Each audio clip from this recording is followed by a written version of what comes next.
The Voice of the Machines, An Introduction to the 20th Century by Gerald Stanley Lee. To Jeanette Lee. Now and then my fancy caught a flying glimpse of a good life beyond. Something of ships and sunlight, streets and singing, Troy falling and the ages coming back, and ages coming forward. Part 1. The Men Behind the Machines. Machines as Seen from a Meadow. It would be difficult to find anything in the encyclopedia that would justify the claim that we are about to make, or anything in the dictionary for that matter. Even a poem, which is supposed to prove anything with a little of nothing, can hardly be found to prove it. But in this beginning hour of the 20th century there are not a few of us, for the time at least allowed to exist upon the earth, who are obliged to say with Luther, "Though every tile on the roundhouse be a devil, we cannot say otherwise. The locomotive is beautiful. As seen when one is looking at it as it is, and is not merely using it, as seen from a meadow." We had never thought to fall so low as this, or that the time would come when we would feel moved, all but compelled, in fact, to betray to a cold and discriminating world our poor, pitiful, one-adjective state. We do not know why a locomotive is beautiful. We are perfectly aware that it ought not to be. We have all but been ashamed of it for being beautiful, and of ourselves. We have attempted all possible words upon it, the most complimentary and worthy ones we know, words with the finer resonance in them and the air of discrimination the soul loves. We cannot but say that several of these words from time to time have seemed almost satisfactory to our ears. They seem satisfactory also for general use in talking with people, and for introducing locomotives in conversation. The next time we see a locomotive coming down the track there is no help for us. We quail before the headlight of it. The thunder of its voice is a voice of the hurrying people. Our little row of adjectives is vanished. All adjectives are vanished. They are as one.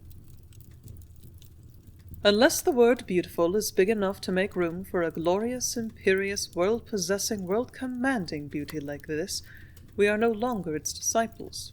It has become a play word. It lags behind truth. Let it be shut in with its rim of hills, the word beautiful, its show of sunsets and bouquets and doilies and song of birds. We are seekers for a new word. It is the first hour of the 20th century. If the hill be beautiful, so is the locomotive that conquers a hill, so is the telephone piercing 1,000 sunsets north to south with the sound of a voice. The night is not more beautiful, hanging its shadow over the city, than the electric spark pushing the night to one side, that the city may behold itself. And the hour is at hand, it even is upon us now, when not the sun itself shall be more beautiful to men than the telegraph stopping the sun in the midst of its high heaven and holding it there, while the will of a child to another child ticks round the earth. Time may be folded up as a scroll, saith the voice of man, my brother. The spaces between the hills to me, saith the voice, shall be as though they were not. The voice of man, my brother, is a new voice. It is the voice of the machines.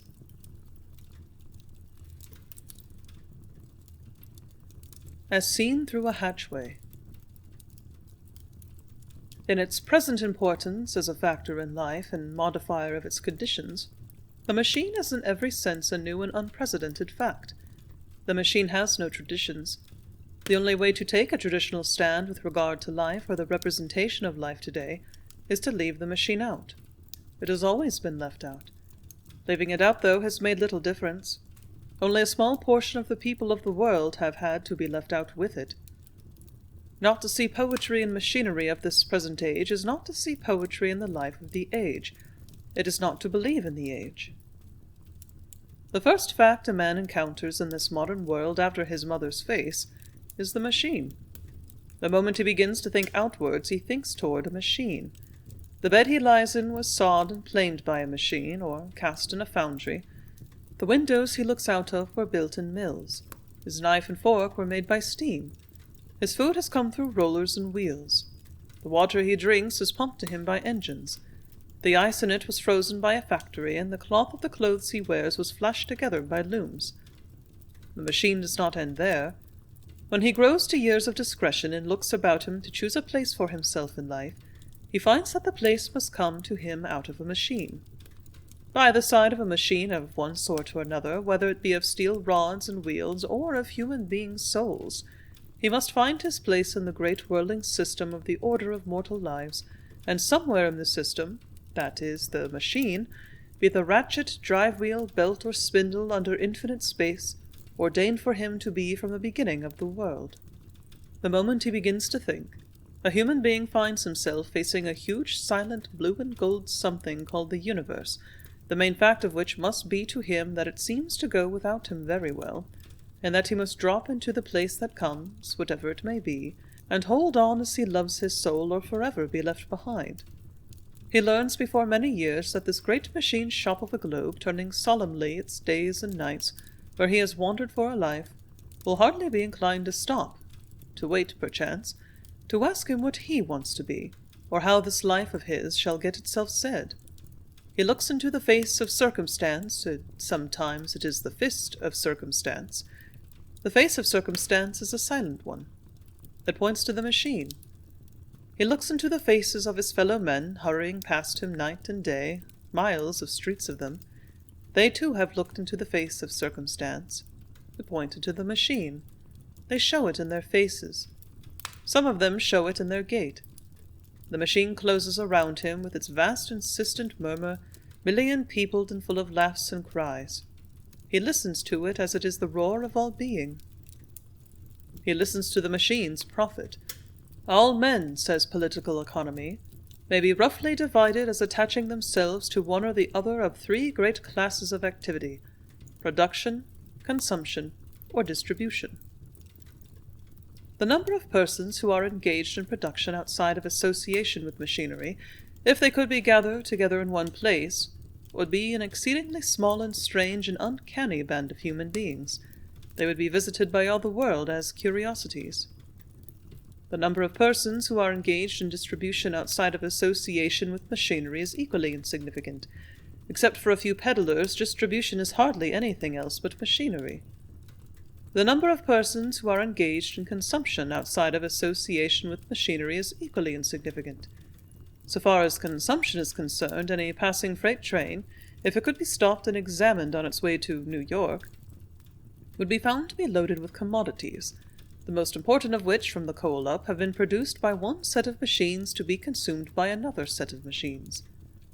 So omnipresent and masterful and intimate with all existence have cogs and wheels and belts become, that not a civilized man could be found on the globe today who, if all the machines that have helped him live this single year of 1906 could be gathered or piled around him where he stands, would be able, for the machines piled high around his life, to see the sky. To be sure, there even was a sky. It is then his privilege, looking up at this horizon of steel and iron and running belts, to read in a paper book the literary definition of what this heaven is, that spreads itself above him, and above the world, walled in forever with its irrevocable roar of wheels. No inspiring emotions, says the literary definition, ideas or conceptions can be possibly connected with machinery, or ever will be. What is to become of a world roofed in with machines for the rest of its natural life, and of the people who will have to live under the roof of machines, the literary definition does not say. It is not the way of literary definitions. For a time at least we feel assured that we, who are the makers of definitions, are poetically and personally safe. Can we not live behind the ramparts of our books? We take comfort with the medallions of poets and the shelves that sing around us. We sit by our library fires, the last nook of poetry. Beside our gates the great crowding chimneys lift themselves. Beneath our windows herds of human beings, flocking through the din in the dark of the morning and the dark of the night, go marching to their fate. We have done what we could. Have we not defined poetry? Is it nothing to have laid the boundary line of beauty? The huge, hurrying, helpless world in its belts and spindles, the people who are going to be obliged to live in it when the present tense has spoiled it a little more, all this the great strenuous problem, the defense of beauty, the saving of its past, the forging of its future, the welding of it with life, all these? Pull down the blinds, Jeemes. Shut out the noises of the street. a little longer, the low singing to ourselves, then darkness. The wheels and the din above our graves shall be as the passing of silence. Is it true that, in a few years more, if a man wants the society of his kind, he will have to look down through a hatchway? Or that, if he wants to be happy, he will have to stand on it and look away? I do not know. I only know how it is now. They stay not in their hold, these stokers, stooping to hell to feed a ship. Below the ocean floors, before their awful doors, bathed in flame, I hear their human lives drip, drip. Through the lolling aisles of comrades in and out of sleep, troops of faces, to and fro of happy feet. They haunt my eyes. Their murky faces beckon me. From the spaces of the coolness of the sea, their fitful bodies away against the skies.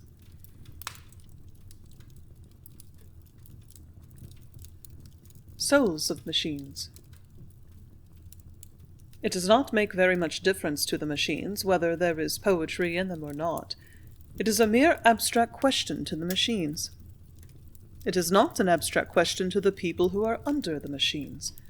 Men who are under things want to know what the things are for, and they want to know what they are under them for. It is a very live, concrete, practical question whether there is or can be poetry in machinery or not. The fate of society turns upon it.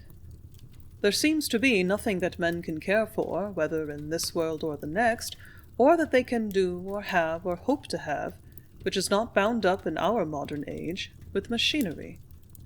With the fate of machinery it stands or falls. Modern religion is a machine.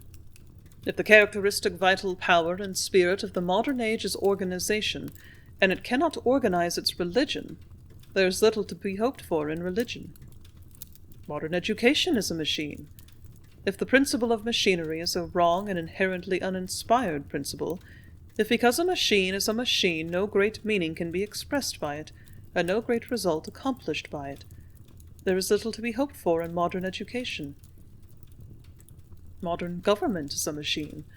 The more modern a government is, the more the machine in it is emphasized. Modern trade is a machine. It is made up of 1. Corporations, huge machines employing machines, and 2. Of trusts, huge machines that control machines that employ machines. Modern charity is a machine for getting people to help each other. Modern society is a machine for getting them to enjoy each other. Modern literature is a machine for supplying ideas. Modern journalism is a machine for distributing them. And modern art is a machine for supplying the few, very few things that are left that other machines cannot supply. Both in its best and worst features, the characteristic inevitable thing that looms up in modern life over us and around us, for better or worse, is the machine. We may whine poetry at it or not. It makes little difference to the machine. We may not see what it is for. It has come to stay. It is going to stay until we do see what it is for. We cannot move it. We cannot go around it. We cannot destroy it. We are born in the machine. A man cannot move the place he is born in. We breathe the machine. A man cannot go around what he breathes any more than he can go around himself. He cannot destroy what he breathes, even by destroying himself. If there cannot be poetry in machinery, that is, if there is no beautiful or glorious interpretation of machinery for our modern life, there cannot be poetry in anything in modern life. Either the machine is the door of the future, or it stands and mocks at us where the door ought to be. If we who have made machines cannot make our machines mean something, we ourselves are meaningless. The great blue and gold machine above our lives is meaningless. The winds that blow down upon us from it are empty winds, and the lights that lure us in it are pictures of darkness. There is one question that confronts and undergirds our whole modern civilization. All other questions are a part of it. Can a machine age have a soul? If we can find a great hope and a great meaning for the machine idea in its simplest form, for machinery itself, that is, the machines of steel and flame that minister to us, it will be possible to find a great hope for our other machines. If we cannot use the machines we have already mastered to hope with, the less we hope from our other machines. Our spirit machines, the machines we have not mastered, the better. and taking the stand that there is poetry in machinery, that inspiring ideas and emotions can be and will be connected with machinery, we are taking a stand for the continued existence of modern religion, in all reverence, the God-machine; for modern education, the man-machine; for modern government, the crowd-machine; for modern art, the machine in which the crowd lives. If inspiring ideas cannot be connected with a machine simply because it is a machine, there is not going to be anything left in this modern world to connect inspiring ideas with. Johnstown haunts me, the very memory of it, flame and vapor and shadow. Like some huge dim face of labor, it lifts itself dumbly and looks at me. I suppose to some it is but a wraith of rusty vapor, a mist of old iron, sparks floating from a chimney while a train sweeps past. But to me, with its spires of smoke and its towers of fire, it is as if a great door had been opened and I had watched a god down in the wonder of real things and the act of making an earth. I am filled with childhood, and a kind of strange happy terror. I struggle to wander my way out. Thousands of railways after this bind Johnstown to me, miles of high, narrow, steel-built streets, the whole world lifting itself mightily up, rolling itself along, turning itself over on a great steel pivot down in Pennsylvania for its days and nights. I am whirled away from it as from a vision. I am as one who has seen men lifting their souls up in a great flame and laying down the floors on a star. I have stood and watched in the melting down place, the making and the welding place of the bones of the world.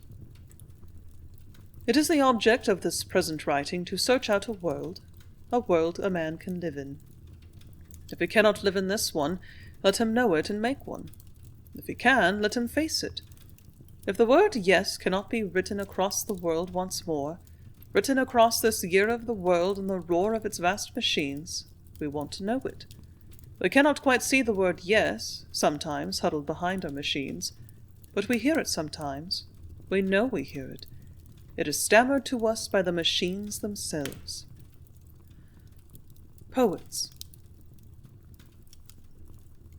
When standing in the midst of the huge machine shop of our modern life, we are informed by the professor of poetics that machinery, the thing we do our living with, is inevitably connected with ideas practical and utilitarian, at best intellectual, that it will always be practically impossible to make poetry out of it, to make it appeal to the imagination. We refer the question to the real world, to the real spirit we know exists in the real world. Expectancy is the creed of the 20th century. Expectancy, which was the property of poets in centuries that are now gone by, is the property today of all who are born upon the earth. The man who is not able to draw a distinction between the works of John Milton and the plays of Shakespeare, but who expects something of the age he lives in, comes nearer to being a true poet than any writer of verses can ever expect to be, who does not expect anything of the same age he lives in, not even verses. Expectancy is the practice of poetry. It is poetry caught in the act. Though the whole world be lifting its voice and saying in the same breath that poetry is dead, the same world is living in the presence of more poetry and more kinds of poetry than men have ever known on the earth before, even in the daring of their dreams. Pessimism has always been another literary, the result of not being in the real world enough, or, genuine and provincial, the result of not being in enough of the real world. If we look about in this present day for a suitable and worthy expectancy to make an age out of, or even a poem out of, where shall we look for it? In the literary definition, the historical argument, the minor poet. The poet of the new movement shall not be discovered talking with doctors, or defining art in the schools, nor shall he be seen at first by peers in books. The passer-by shall see him, perhaps, through the door of a foundry at night, a lurid figure there, bent with labor and humbled with labor, but with the fire from the heart of the earth playing upon his face. His hands, innocent of the ink of poets, of the mere outsides of things, shall be beautiful with the grasp of the thing called life, with the grim, silent, patient creating of life. He shall be seen living with retorts around him, loomed over by machines, shadowed by weariness, to the men about him half comrade, half monk, going in and out among them silently with some secret glory in his heart. If literary men, so-called, knew the men who live with machines, who are putting their lives into them, inventors, engineers, and brakemen, as well as they knew Shakespeare and Milton and the club, there would be no difficulty about finding a great meaning, i.e., a great hope or a great poetry in machinery. The real problem that stands in the way of poetry and machinery is not literacy nor aesthetic. It is sociological. It is in getting people to notice that an engineer is a gentleman and a poet. Gentleman.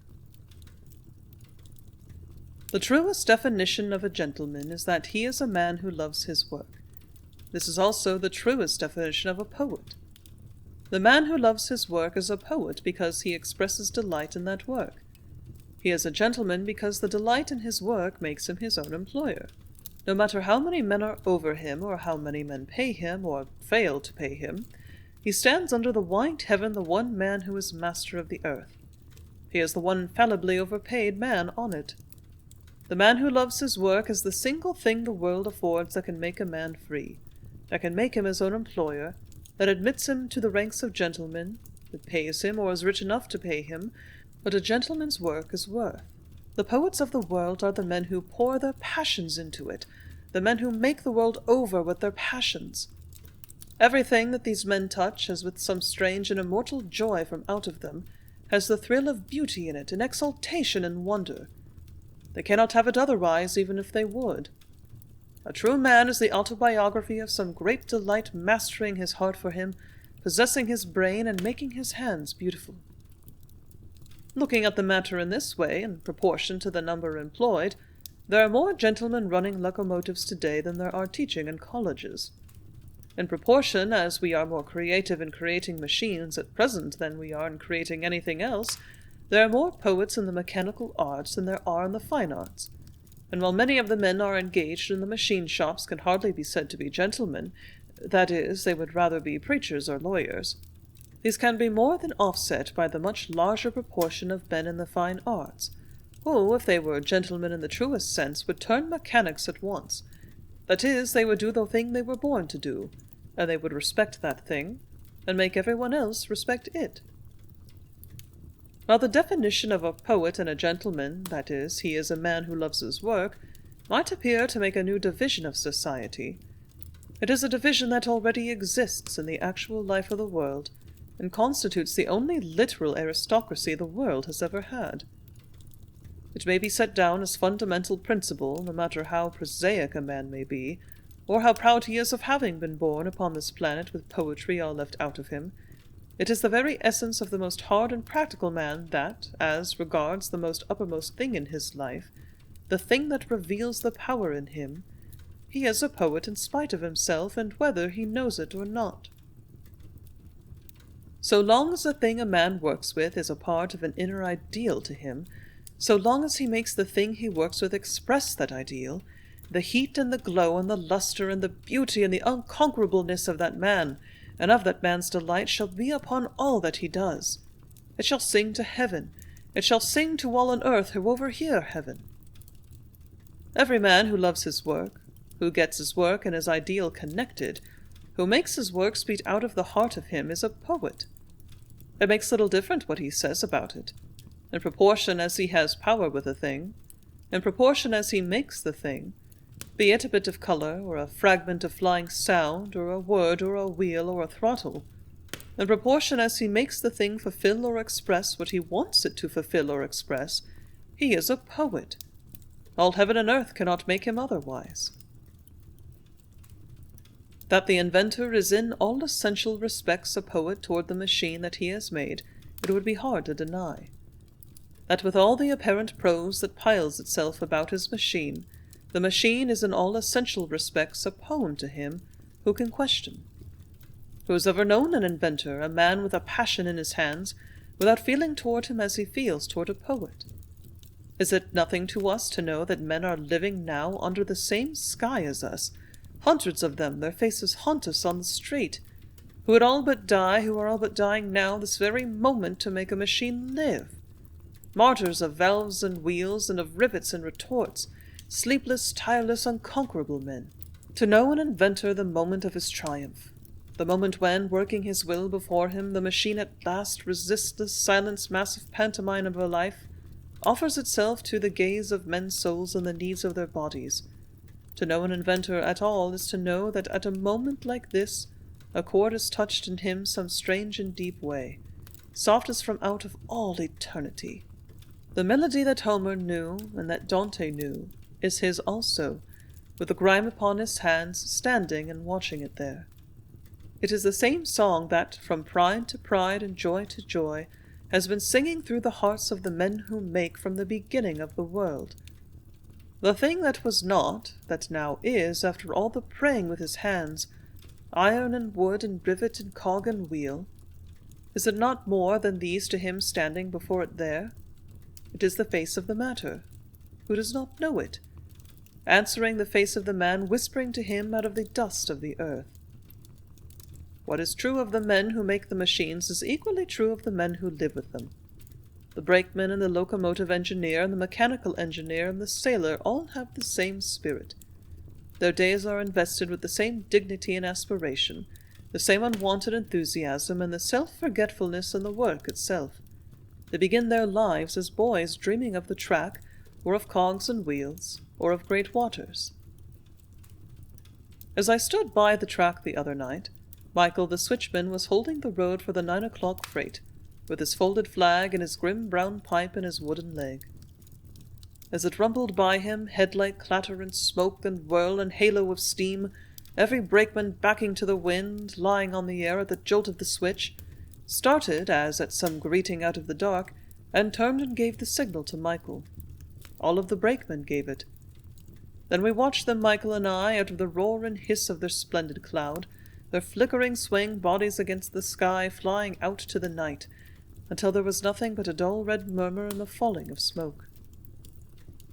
Michael hobbled back to his mansion by the rails. He put up the foot that was left from the wreck and puffed and puffed. He had been a brakeman himself. Brakemen are prosaic men enough, no doubt, in the ordinary sense, but they love a railroad as Shakespeare loved a sonnet. It is not given to brakemen, as it is to poets, to show to the world as it passes by that their ideals are beautiful. They give their lives for them, hundreds of lives a year. These lives may be sordid lives looked at from the outside, but mystery, danger, surprise, dark cities and glistening lights, roar, dust and water, and death and life, these play their endless spell upon him. They love the shining of the track. It is wrought into the very fibre of their being. Years pass and years, and still more years. Who shall persuade the brakemen to leave the track? They never leave it.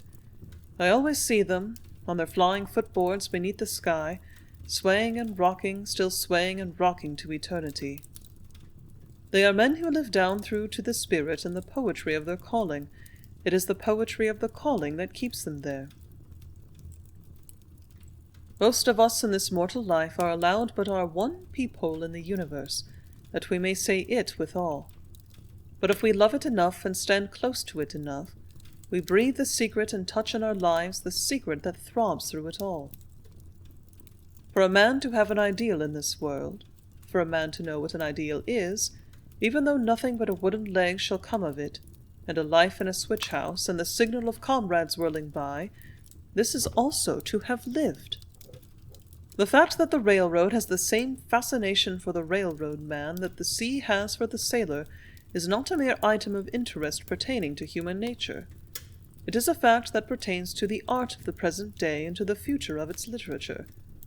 It is as much a symbol of the art of a machine age as the man Ulysses is a symbol of the art of a heroic age. That it is next to impossible to get a sailor, with all his hardships, to turn his back upon the sea is a fact a great many thousand years old. We find it accounted for not only in observation and experience of men, but in their art. It was rather hard for them to do at first, as with many other things, but even the minor poets have admitted the sea into poetry. The sea was allowed in poetry before mountains were allowed in it. It has long been an old story. When the sailor has grown too stiff to climb the masts, he mends sails on the decks. Everybody understands. Even the commonest people and the minor poets understands. Why it is that a sailor, when he is old and bent and obliged to be a landsman to die, does something that holds him close to the sea. If he has a garden, he hoes where he can see the sails. If he must tend flowers, he plants them in an old yawl, and when he selects a place for his grave, it is where surges shall be heard at night singing to his bones. Everyone appreciates a fact like this. There is not a passenger on the Empire State Express this moment being whirled to the west who could not write a sonnet on it. Not a man of them who could not sit down in his seat, flying through space behind the set and splendid 100 guarding eyes of the engineer, and write a poem on a dead sailor buried by the sea. A crowd on the street could write a poem on a dead sailor, that is, if they were sure he was dead. And now that sailors enough have died in the course of time to bring the feeling of the sea over into poetry, sailors who are still alive are allowed in it. It remains to be seen how many wrecks it is going to take, lists of killed and wounded, fatally injured, columns of engineers dying at their posts, to penetrate the spiritual safe where poets are keeping their souls today, untouched of the world, and bring home to them some sense of the adventure and quiet splendor and unparalleled expressiveness of the engineer's life. He is a man who would rather be without a life, so long as he has his nerve, than to live one without an engine. And when he climbs down from the old girl at last, to continue to live it all, to him, is to linger where she is. He watches the track as a sailor watches the sea. He spends his old age in the roundhouse. With the engines coming in and out, one always sees him sitting in the sun there until he dies and talking with them. Nothing can take him away. Does anyone know an engineer who has not all but a personal affection for his engine, who is not an ideal for his engine, who, holding her breath with his will, does not put his hand upon the throttle of that ideal, and make that ideal say something? Woe to the poet who shall seek to define down or to sing away that ideal. In its glory, in darkness or in day, we are hid from death. It is the protection of life. The engineer who is not expressing his whole soul in his engine and the isles of souls behind him is not worthy to place his hand upon the engine's throttle. Indeed, who is he, this man, that this awful privilege should be allowed to him, that he should dare to touch the motor nerve of her, that her mighty 40-mile-an-hour muscles should be the slaves of the fingers of a man like this, climbing hills for him, circling the globe for him?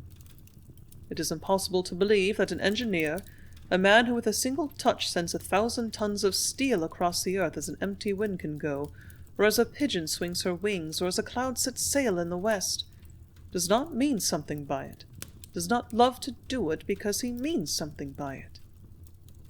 If ever there was a poet, the engineer is a poet. In his dumb and mighty, thousand-horizoned brotherhood, hastener of men from the ends of the earth that they may be as one, I always see him, ceaseless, tireless, flying past sleep, out through the night, thundering down the edge of the world into dawn.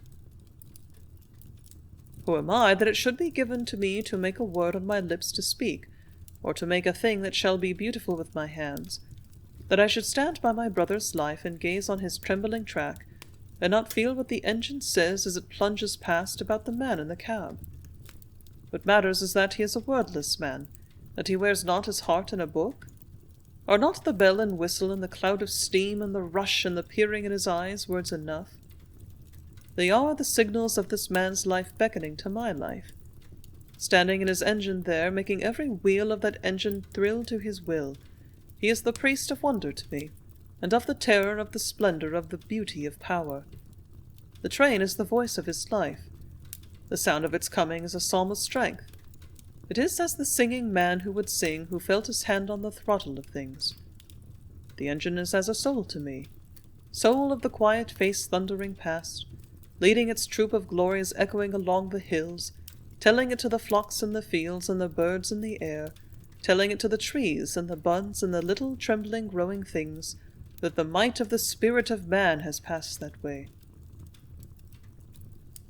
If an engine is to be looked at from point of view of the man who makes it and who knows it best, if it is to be taken, as it has a right to be taken in the nature of things, as being an expression of the human spirit, as being that man's way of expressing the human spirit, There shall be no escape for the children of this present world from the wonder and beauty of it, and the strong delight in that shall hem life in, and bound it round on every side.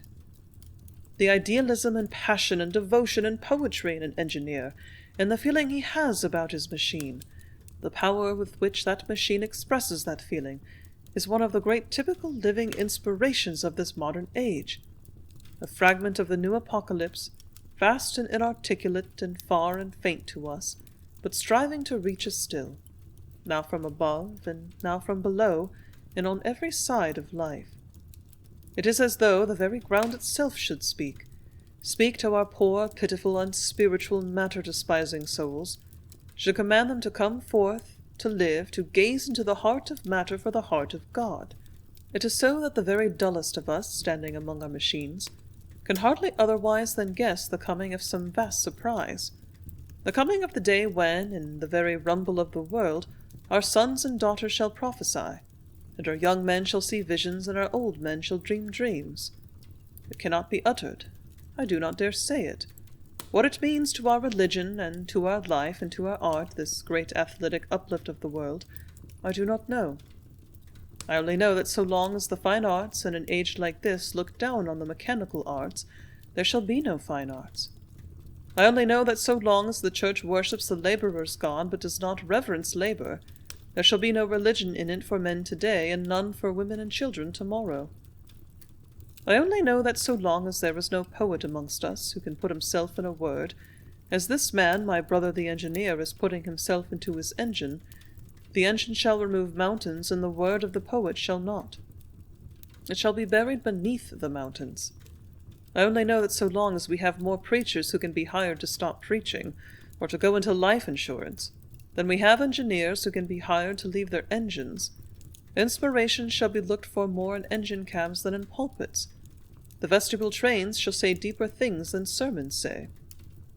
In the rhythm of the anthem of them, singing along the rails, we shall find again the worship we have lost in church, the worship we fain would find in the simpered prayers and paid praises of 1,000 choirs, the worship of the creative spirit, the beholding of a fragment of creation morning, the watching of the delight of a man in the delight of God, in the first and last delight of God. I have made a vow in my heart I shall not enter a pulpit to speak, unless every word have the joy of God and of fathers and mothers in it. And so long as men are more creative and godlike in engines than they are in sermons, I listen to engines. Would to God it were otherwise, but so it shall be with all of us. So it cannot but be. Not until the day shall come when this wistful, blundering church of ours, loved with exceedingly great and bitter love, with all her proud and solitary towers, shall turn to the voices of life sounding beneath her belfries in the street shall she be worshipped, not until the love of all life, and the love of all love is her love, not until all faces are her faces, not until the face of the engineer peering from his cab, century of 1,000 souls is beautiful to her, as an altar cloth is beautiful or a stained glass window is beautiful, shall the church be beautiful. The day is bound to come. If the church will not do it with herself, the great rough hand of the world shall do it for the church. That day of the new church shall be known by men, because it will be a day in which all worship shall be gathered into her worship, in which her holy house shall be the comradeship of all delights and of all masteries under the sun, and all the masteries and all delights shall be laid at her feet. Prophets. The world follows the creative spirit. If the creative spirit is not poetry, poetry will call itself something else. If it is not in the church, religion will call itself something else. It is the business of a living religion not to wish that the age it lives in were some other age. It is the business of a living religion not to wish that the age it lives in were some other age, but to tell what the age is for, and what every man born in it is for. A church that can only see what a few of the men born in an age are for can help only a few. If a church does not believe in a particular man more than he believes in himself, the less it tries to do for him, the better. If a church does not believe in a man's work as he believes in it, does not see some divine meaning and spirit in it, and give him honor and standing and dignity for the divine meaning in it, if it is a church in which labor is secretly despised and in which it is openly patronized, in which a man has more honor for working feebly with his brain than for working passionately and perfectly with his hands, it is a church that stands outside of life. It is excommunicated by the will of heaven and the nature of things, from the only communion that is large enough for a man to belong to or for God to bless. If there is one sign rather than another of religious possibility and spiritual worth in the men who do the world's work with machines today, it is that these men are never persuaded to attend a church that despises that work. Symposiums on how to reach the masses are pitiless irony. There is no need for symposiums. It is an open secret. It cries from the housetops. It calls above the world in the Sabbath bells. A church that believes less than the world believes shall lose its leadership to the world. "Why should I pay pew rent," says the man who sings with his hands, "to men who do not believe in me, to worship with men who do not believe in me, a God who does not believe in me?" If heaven itself, represented as a rich and idle place, seats free in the evening, were open to the true laboring man on the condition that he should despise his hands by holding palms in them, he would find some excuse for staying away. He feels in no wise different with regard to his present life. "Unless your God," says the man who sings with his hands to those who pity him and do him good, "unless your God is a God I can worship in a factory, he is not a God I care to worship in a church." Behold, it is written, "The church that does not delight in these men and in what these men are for, as much as the street delights in them, shall give way to the street." Street is more beautiful. If the street is not let into the church, it shall sweep over the church and sweep around it, shall pile the floors of its strength upon it and above it. From the roofs of labor, radiant and beautiful labor, shall men look down upon its towers. Only a church that believes more than the world believes shall lead the world. It always leads the world. It cannot help leading it. The religion that lives in a machine age and that cannot see and feel and make others see and feel the meaning of that machine age is a religion which is not worthy of us. It is not worthy of our machines. One of the machines we have made could make a better religion than this. Even now, almost everywhere, in almost every town or city where one goes, if one will stop or look up or listen, one hears the chimneys teaching the steeples. It would be blind for more than a few years more to be discouraged about modern religion. The telephone, the wireless telegraph, the X-rays, and all the other great believers are singing around it. The very railroads are surrounding it and taking care of it. A few years more, and the steeples will stop hesitating and tottering in the sight of all people. They will no longer stand in fear before what the crowds of chimneys and railways and the miles of smokestacks sweeping past are saying to the people. They will listen to what the smokestacks are saying to the people. They will say it better. In the meantime, they are not listening. Religion and art are at the present moment, both blindfolded and both with their ears stopped, are being swept to the same irrevocable issue. By all poets and prophets the same danger signal shall be seen spreading before them, both jogging along their old highways. It is the arm that reaches across the age. Railroad crossing, look out for the engine.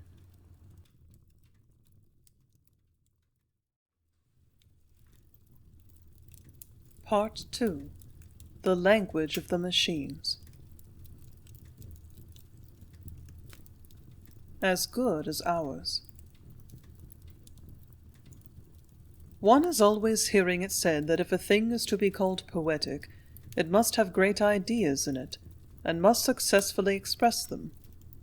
The idea that there is poetry in machinery has to meet the objection that, while a machine may have great ideas in it, it does not look it. The average machine not only fails to express the idea that it stands for, but it generally expresses something else. The language of the average machine, when one considers what it is for, what it is actually doing, is not merely irrelevant or feeble. It is often absurd. It is a rare machine which, when one looks for poetry in it, does not make itself ridiculous.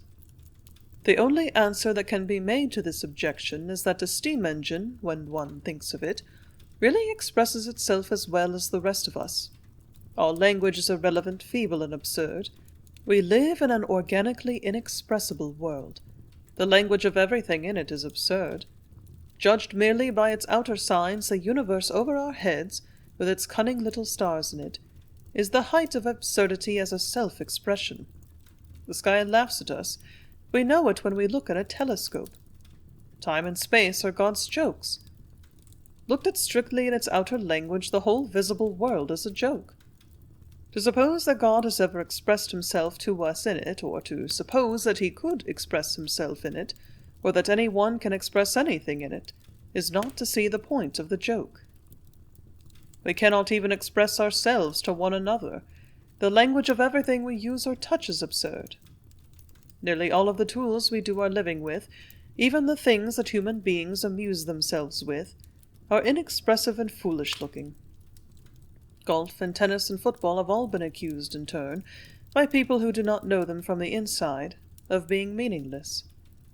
A golf stick does not convey anything to the uninitiated, but the bare sight of a golf stick lying on a seat is a feeling to the one to whom it belongs, a play of sense and spirit to him, a subtle thrill in his arms. The same is true of a new fiery red baby, which, considering the fuss that is made about it, to a comparative outsider like a small boy, has always been from the beginning of the world a ridiculous and inadequate object. A man could not possibly conceive, even if he gave all his time to it, of a more futile, reckless, hapless expression of, or pointer to, an immortal soul than a week-old baby wailing at time and space. The idea of a baby may be all right, but in its outer form, at first, at least, a baby is a failure and always has been. The same is true of our musical instruments. A horn caricatures music. A flute is a man rubbing a black stick with his lips.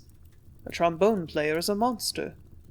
We listen solemnly to the violin, the voice of an archangel with a board tucked under his chin, and to Girardi's cello, a whole human race laughing and crying and singing to us between a boy's legs. The eye language of the violin has to be interpreted, and only people who are cultivated enough to suppress whole parts of themselves, rather useful and important parts elsewhere, can enjoy a great opera. A huge conspiracy of symbolism, every visible thing in it standing for something that cannot be seen, beckoning at something that cannot be heard. Nothing could possibly be more grotesque, looked at from the outside or by a tourist from another planet or another religion, than the celebration of the Lord's Supper in a Protestant church. All things have their outer senses, and these outer senses have to be learned, one at a time, by being flashed through with inner ones. Except to people who have tried it, nothing could be more grotesque than kissing, as a form of human expression.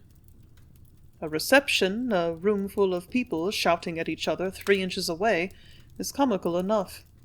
So is handshaking. Looking at, from the outside, what could be more unimpressive than the spectacle of the greatest dignitary of the United States put in a vice in his own house for 3 hours, having his hand squeezed by long rows of people, and, taken as a whole, scurrying about in its din, what could possibly be more grotesque than a great city? A city looked at from almost any adequate, respectable place for an immortal soul to look from, a star, for instance, or a beautiful life. Whether he is looked at by ants or by angels, every outer token that pertains to man is absurd and unfinished until some inner thing is put with it. A man himself is futile and comic-looking to the other animals, rushing empty about in space. New York is a spectacle for a squirrel to laugh at, and from the point of view of a mouse, a man is a mere stupid, sitting-down, skull-living, desk-infesting animal. All these things being true of expression, both the expression of man and of God, the fact that machines which have poetry in them do not express it very well does not trouble me much. I do not forget the look of the first ocean engine I ever saw, 4 or 5 stories of it. Nor do I forget the look of the ocean engine's engineer, as in its mighty heartbeat he stood with his strange, happy, helpless, 12,000 horsepower, sir, upon his lips. That first night with my first engineer still follows me.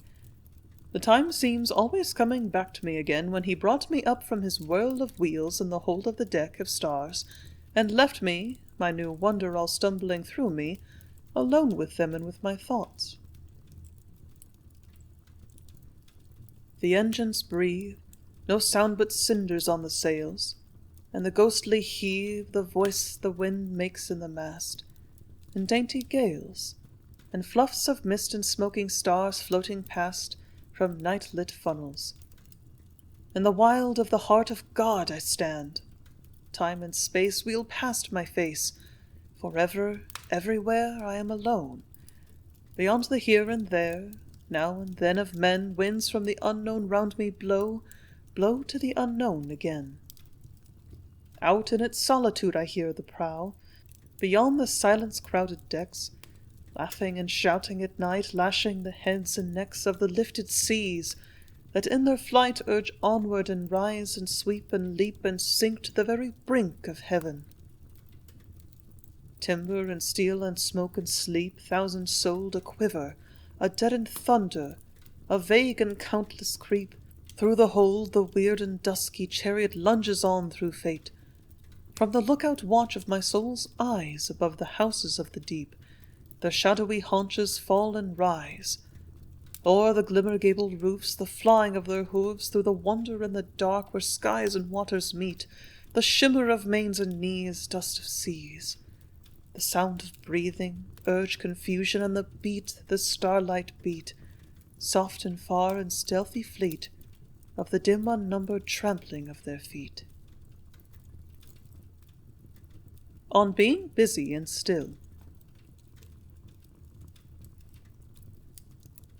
One of the hardest things about being an inventor is that the machines, excepting the poorer ones, never show off.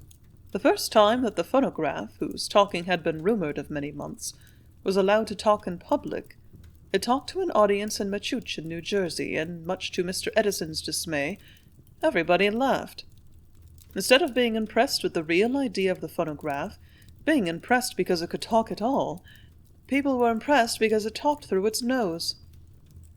The more modern a machine is, when a man stands before it and seeks to know it, the more it expects of the man, the more it appeals to his imagination and soul, the less it is willing to appeal to the outside of him.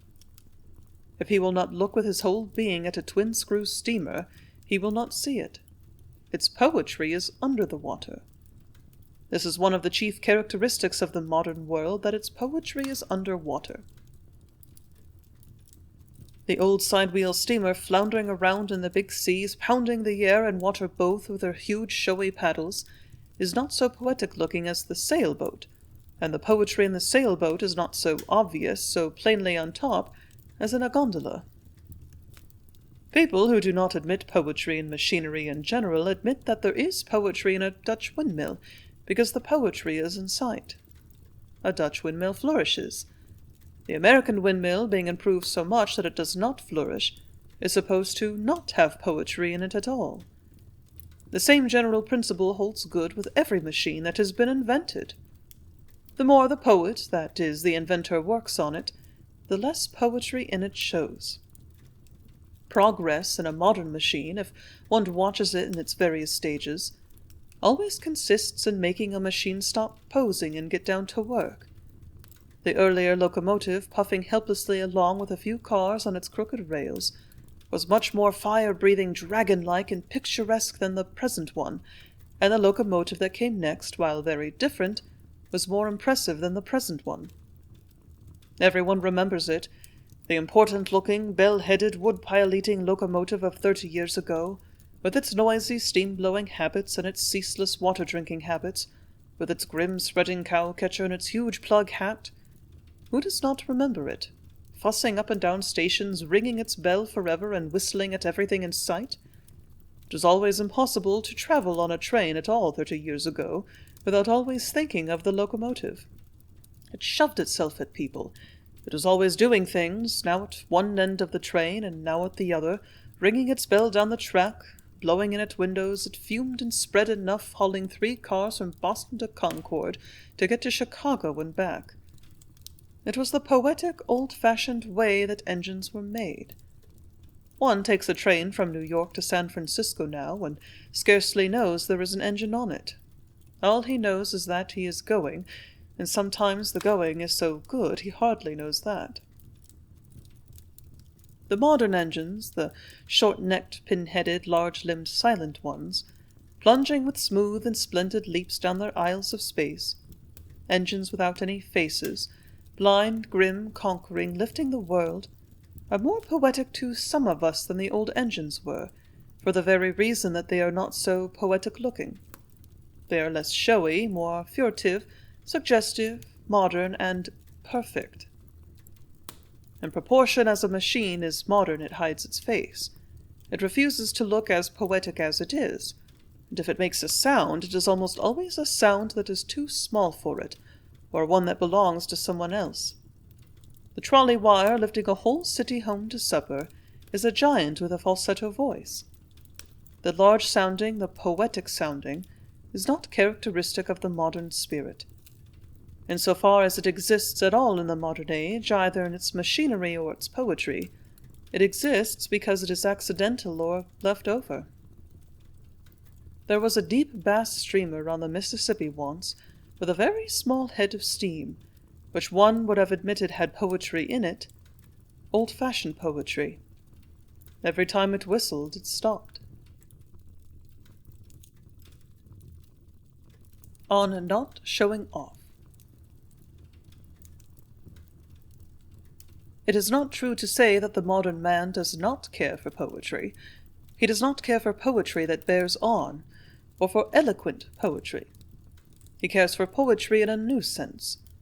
In the old sense, he does not care for eloquence in anything.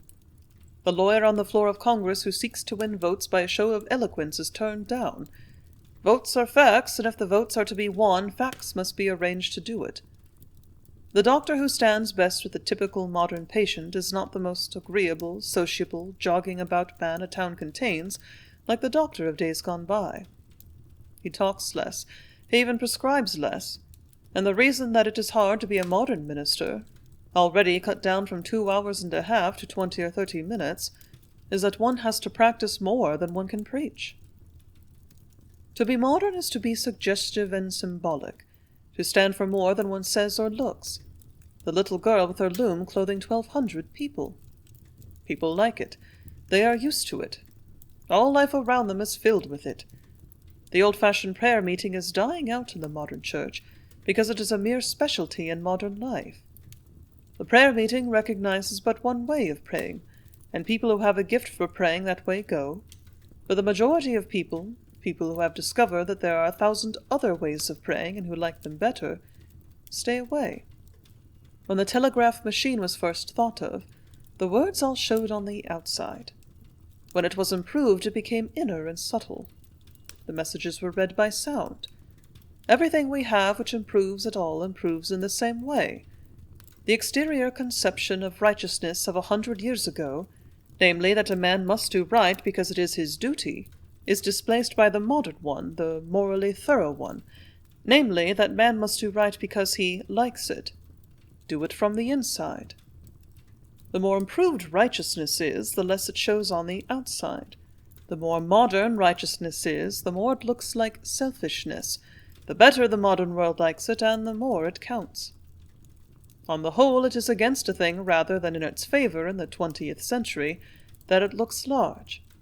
Time was when, if it had not been known as a matter of fact, that Galileo discovered heaven with a glass 3 feet long, men would have said that it would hardly do to discover heaven with anything less than 600 feet long. To the ancients, Galileo's instrument, even if it had been practical, would not have been poetic or fitting. To the moderns, however, the fact that Galileo's star-tool was 3 feet long, that he carried a new heaven about with him in his hands, was half the poetry and wonder of it. Yet it was not so poetic-looking as the 600-foot telescope invented later, which never worked. Nothing could be more impressive than the original substantial R typewriter. One felt every time he touched a letter as if he must have said a sentence. It was like saying things with pile drivers. The machine obtruded itself at every point. It flourished its means and ends. It was a gesticulating machine. One commenced every new line with his foot. The same general principle may be seen running alike through machinery and through life. The history of man is traced in water wheels. The overshot wheel belonged to a period when everything else, religion, literature, and art, was overshot. When, as time passed, common men began to think under a little, the Reformation came in, and the undershot wheel as a matter of course. There is no denying that the overshot wheel is more poetic-looking, if it does its work with 12 quarts of water at a time and shows every quart, but it soon develops into an undershot wheel which shows only the drippings of the water, and the undershot wheel develops into the turbine wheel which keeps everything out of sight, except its work. The water in the 6 turbine wheels at Niagara has 60,000 horses in it, but it is not nearly as impressive and poetic-looking as 6 turbine wheels worth of water would be, wasted and going over the falls. The main fact about the modern man as regards poetry is that he prefers poetry that has this reserved turbine wheel trait in it. It is because most of the poetry the modern man gets a chance to see today is merely going over the falls, that poetry is not supposed to appeal to the modern man. He supposes so himself.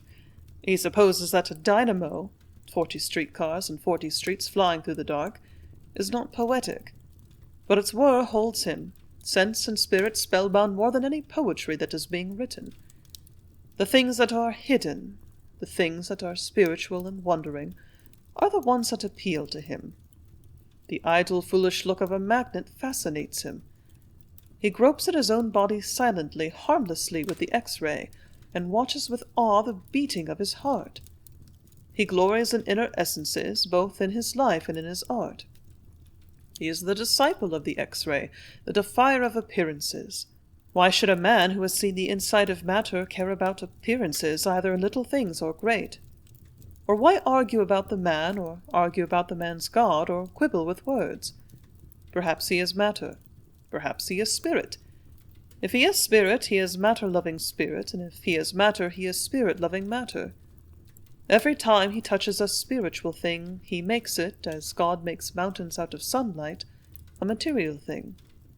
Every time he touches a material thing, in proportion he touches it mightily, he brings out inner light in it. He spiritualizes it. He abandons the glistening brass knocker, a pleasing symbol to the outer sense, for a tiny knob on his porch door and a faraway twinkle in his kitchen. The brass knocker does not appeal to the spirit enough for the modern man, nor to the imagination. He wants an inner world to draw on to ring a doorbell with. He loves to wake to the unseen. He will not even ring a doorbell if he can help it. He likes it better by touching a button to have a doorbell rung for him by a couple of metals down in his cellar chewing each other.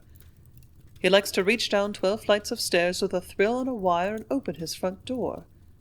He may be seen riding in 3 stories along his streets, but he takes his engines off all the tracks and crowds them into one engine and puts it out of sight. The more a thing is out of sight of his eyes, the more his soul sees it and glories in it. His fireplace is underground. Hidden waterspouts over his head and pours beneath his feet through his house. Hidden light creeps through the dark in it. The more might, the more subtlety. He hauls the whole human race around the crust of the earth with a vapor made out of a solid. He stops solids, 60 miles an hour, with invisible air. He photographs the tone of his voice on a platinum plate. His voice reaches across death with the platinum plate. He is heard of the unborn. If he speaks in either one of his worlds, he takes 2 worlds to speak with. He will not be shut in with one. If he lives in either, he wraps the other about him. He makes man walk on air. He drills out rocks with a cloud, and he breaks open mountains with gas. The more perfect he makes his machines, the more spiritual they are, the more their power hides itself. The more the machines of the man loom in human life, the more they reach down into silence and into darkness. Their foundations are infinity. The infinity, which is the man's infinity, is their infinity. The machines grasp all space for him. They lean on ether. They are the man's machines. The man has made them, and the man worships with them. From the first breath of flame burning out the secret of the dust, to the last shadow of the dust, the breathless, soundless shadow of the dust which he calls electricity, the man worships the invisible, the intangible, Electricity is his prophet. It sums him up. It sums up his modern world and the religion and the arts of his modern world. Out of all the machines that he has made, the electric machine is the most modern, because it is the most spiritual. The empty and futile look of a trolley wire does not trouble the modern man. It is his instinctive expression of himself. All the habits of electricity are his habits. Electricity has the modern man's temperament, the passion of being invisible and irresistible. The electric machine fills him with brotherhood and delight. It is the first of the machines that he cannot help seeing is like himself. It is like a symbol of the man's highest self. His own soul beckons to him out of it. And the more electricity grows, the more like the man it grows, the more spirit-like it is. The telegraph wire around the globe is melted into the wireless telegraph. The words of his spirit break away from the dust. They envelop the earth like ether, and human speech, at last unconquerable, unmeasurable, subtle as the light of the stars, fights its way to God. The man no longer gropes in the dull, helpless ground, or through the froth of heaven for the spirit.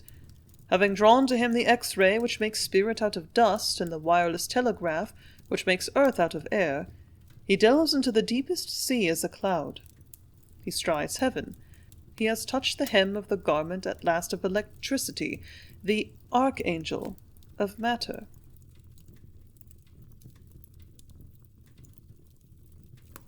On making people proud of the world. Religion consists in being proud of the Creator. Poetry is largely the same feeling, a kind of personal joy one takes in the way the world is made and is being made every morning. The true lover of nature is touched with a kind of cosmic family pride every time he looks up from his work, sees the night and morning still and splendid hanging over him. Probably, if there were another universe than this one to go and visit in, or if there were an extra creator we could go to, some of us, and boast about the one we have, it would afford infinite relief among many classes of people, especially poets. The most common sign that poetry, real poetry, exists in the modern human heart is the pride that people are taking in the world. The typical modern man, whatever may be said or not said of his religion, of his attitude toward the Maker of the world, has regular and almost daily habits of being proud in the world. In the 20th century, the best way for a man to worship God is going to be to realize his own nature, to recognize what he is for, and to be a God, too. We believe today that the best recognition of God consists in recognizing the fact that he is not a mere God who does divine things himself, but a God who can make others do them. Looked at from the point of view of a mere God who does divine things himself, an earthquake, for instance, may be called a rather feeble affair, a slight jar to a ball going hundreds of miles an hour. A creator could do a little less if he gave a bare thought to it, but when I waked a few mornings ago and felt myself swinging in my own house as if it were a hammock, and was told that some men down in Hazardville, Connecticut, had managed to shake the planet like that, with some gunpowder that they had made, I felt a new respect for Messieurs and Co. I was proud of man, my brother. Does he not shake loose the force of gravity, make the very hand of God to tremble? To his thoughts the very hills with their hearts of stone make soft responses, when he thinks of them. The cordless engine of Machinery Hall in 76, under its sky of iron and glass, is remembered by many people the day they saw it first as one of the great experiences of life, like some vast titanic spirit, soul of 1,000,000 wheels. It stood to some of us in its mighty silence there and wrought miracles. To one 12-year-old boy, at least, the thought of the hour he spent with that engine first is a thought he sings and prays with to this day. His lips trembled before it. He sought to hide himself in its presence. Why had no one ever taught him anything before? As he looks back through his life, there is one experience that stands out by itself in all those boyhood years, the choking in his throat, the strange grip upon him, upon his body and upon his soul, as of some awful unseen hand reaching down space to him, drawing him up to its might. He was like a dazed child being held up before it, held up to an infinite fact that he might look at it again and again. The first conception of what the life of man was like, of what it might be like, came to at least one immortal soul not from lips that he loved, or from a face behind a pulpit, or a voice behind a desk, but from a machine. To this day that coreless engine is the engine of dreams. They appeal to destiny, to the imagination and to the soul. It rebuilds the universe. It is the opportunity of beauty throughout life, the symbol of freedom, the freedom of men and of the unity of nations and of the worship of God. In silence, like the soft far running of the sky, it wrought upon him there. Like some heroic human spirit, its finger on 1,000 wheels, through miles of aisles, crowds of gazers it wrought. The beat and rhythm of it was the beat and rhythm of the heart of man mastering matter, of the clay conquering God. Like some wonder-crowded chorus, its voices surrounded me. It was the first hearing of the psalm of life. The hum and murmur of it was like the spell of ages upon me, and the vision that floated in it, nay, the vision that was builded in it, was the vision of the age to be. The vision of man, my brother, after the sing-song and dance and drone of his sad 4,000 years, lifting himself to the stature of his soul at last, lifting himself with the sun, and with the rain, and with the wind and the heat and the light, into the comradeship with creation morning, and into something, in a far-off wistful fashion, of the might and gentleness of God. There seem to be two ways to worship him.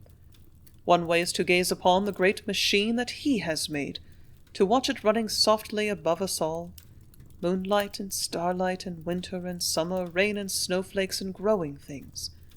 Another way is to worship him not only because he has made the vast and still machine of creation, in the beating of whose days and nights we live our lives, but because he has made a machine that can make machines. Because out of the dust of the earth he has made a machine that shall take more of the dust of the earth, and of the vapour of heaven, and crowd it into steel and iron, and say, Go ye now, depths of earth, heights of heaven, serve ye me. I too am God. Stones and mists, winds and waters and thunder, the spirit that is in thee is my spirit.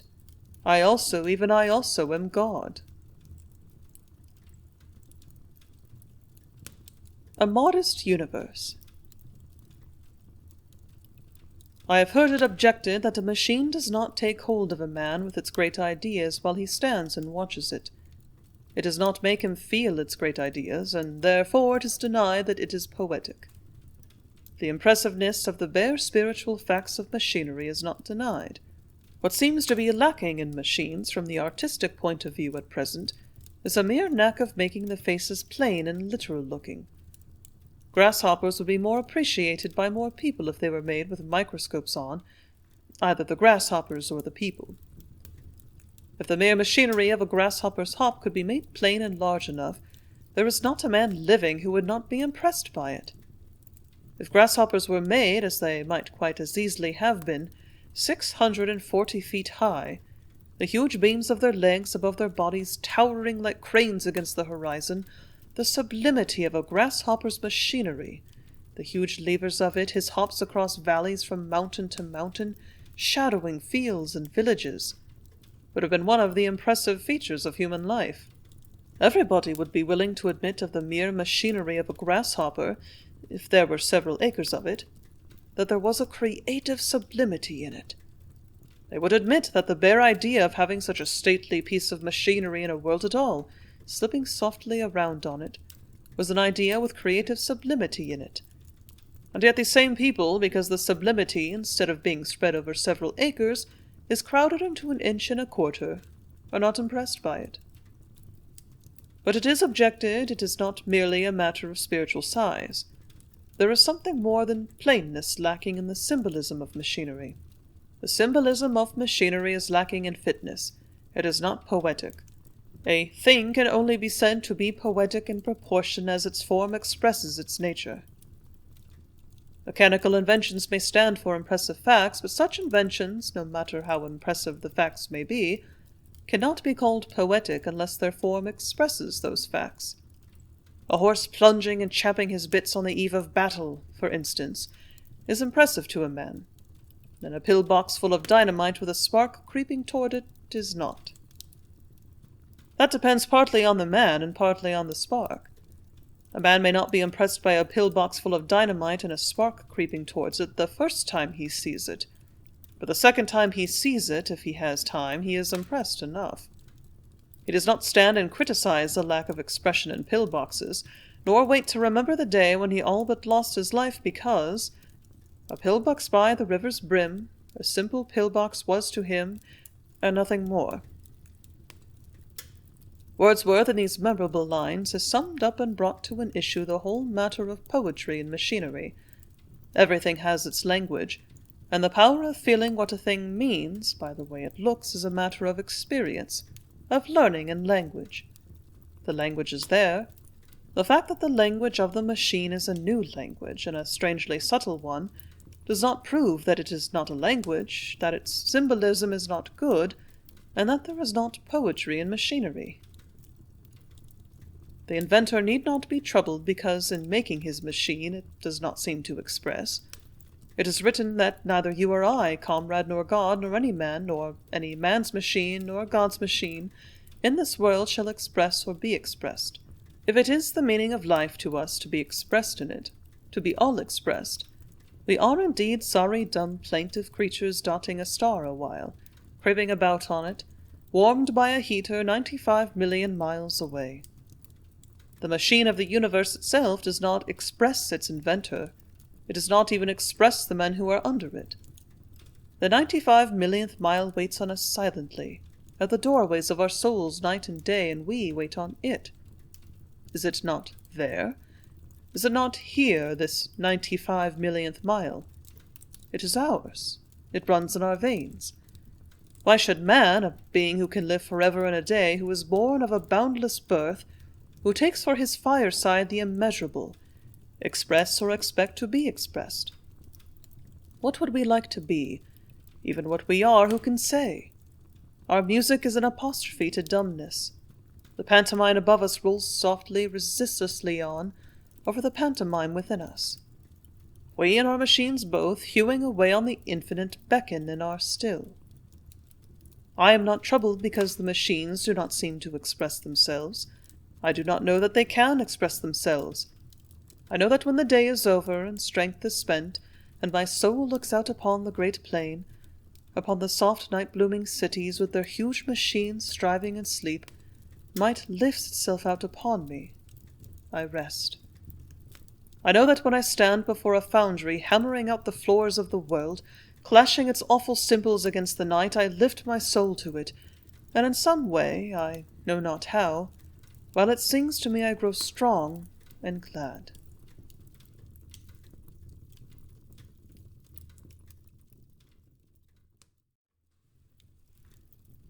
Plato and the General Electric Works. I have an old friend who lives just around the corner from one of the main lines of travel in New England, and whenever I am passing nearby and the railroads let me, I drop in on him a while and quarrel about art.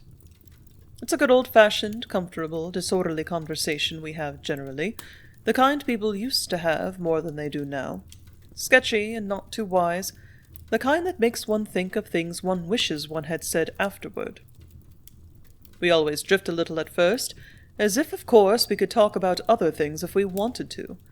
But we both know and know every time that in a few minutes we shall be deep in a discussion of the things that are beautiful and the things that are not.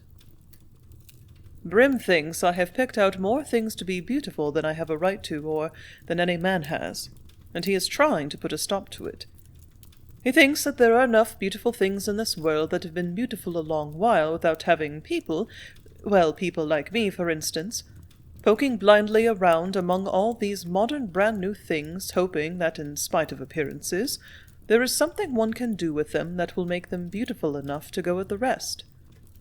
I'm afraid Brim gets a little personal in talking with me at times, and I might as well say that, while disagreeing in a conversation with Brim does not lead to calling names, it does seem to lead logically to one's going away and trying to find afterwards something that is the matter with him. The trouble with you, my dear Brim, is, I say on paper afterwards as the train speeds away, that you have a false classic or stucco Greek mind. The Greeks, the real Greeks, would have liked all these things, seen the beautiful in them if they had to do their living with them every day the way we do. You would say you were more Greek than I am, but when one thinks of it, you are just going around liking the things the Greeks liked 3,000 years ago, and I am going around liking the things a Greek would like now, that is, as well as I can. I don't flatter myself I begin to enjoy the wireless telegraph today the way Plato would if he had the chance, and Alcibiades in an automobile would get a great deal more out of it, I suspect, than anyone I have seen in one so far. And I suspect that if Socrates could take Bliss Carmond and, say, William Watson around with him on a tour of the General Electric Works in the Schenectady, they wouldn't either of them write sonnets about anything else for the rest of their natural lives. I can only speak for one, and I do not begin to see the poetry in machines that a Greek would see, as yet. But I've seen enough. I have seen engineers go by, pounding on this planet, making it small enough, welding the nations together before my eyes. I have seen inventors, still men by lamps at midnight with a whirl of visions, with a whirl of thoughts, putting in new drive wheels on the world. I have seen in Schenectady all those men, the 5,000 of them, the grime on their faces and the great cauldrons of melted railroads swinging above their heads.